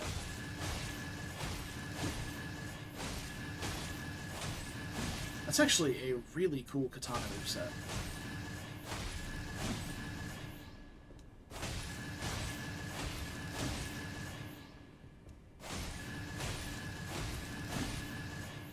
I wonder if...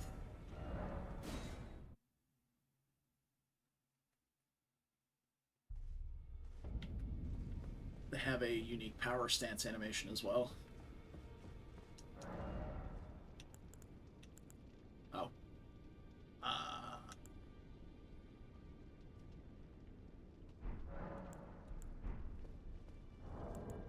Do I have another... Oh, no. Oh, I do. I got a couple of them. Hey, if I can use the Weeb Sword. See if it's got any sort of unique animation for power stancing. I doubt it does. But let's see. Yeah, no, that's the basic katana power stance. Okay.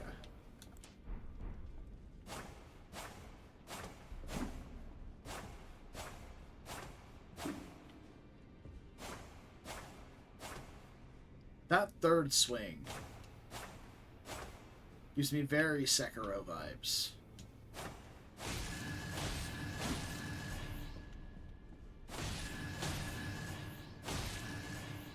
Specifically, like, you see how you put your hand, like, kind of behind the blade before you swing it? I don't know. I don't know. It's giving me big wolf vibes.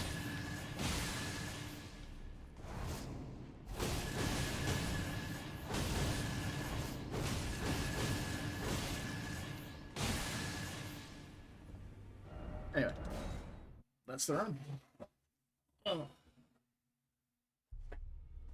Alright, well, tomorrow we will begin probably the last run for a bit. After I do this run, I want to play one of two things. I either want to try and do Honor Mode on Baldur's Gate 3, or just play Unicorn Overlord. A, because it has an incredible name, and B, on the recommendation of a bunch of people. So, oh, right. I said I was going to show off my tattoo in full screen. There it is. It was the Dark Souls 3 bonfire with the dark sign imposed behind the crossguard there. I think it came out fantastic. And it is healing nicely. It was peeling this morning. And should be all cleaned up here in the next week or so. The red ink? Yeah. Yeah. It's definitely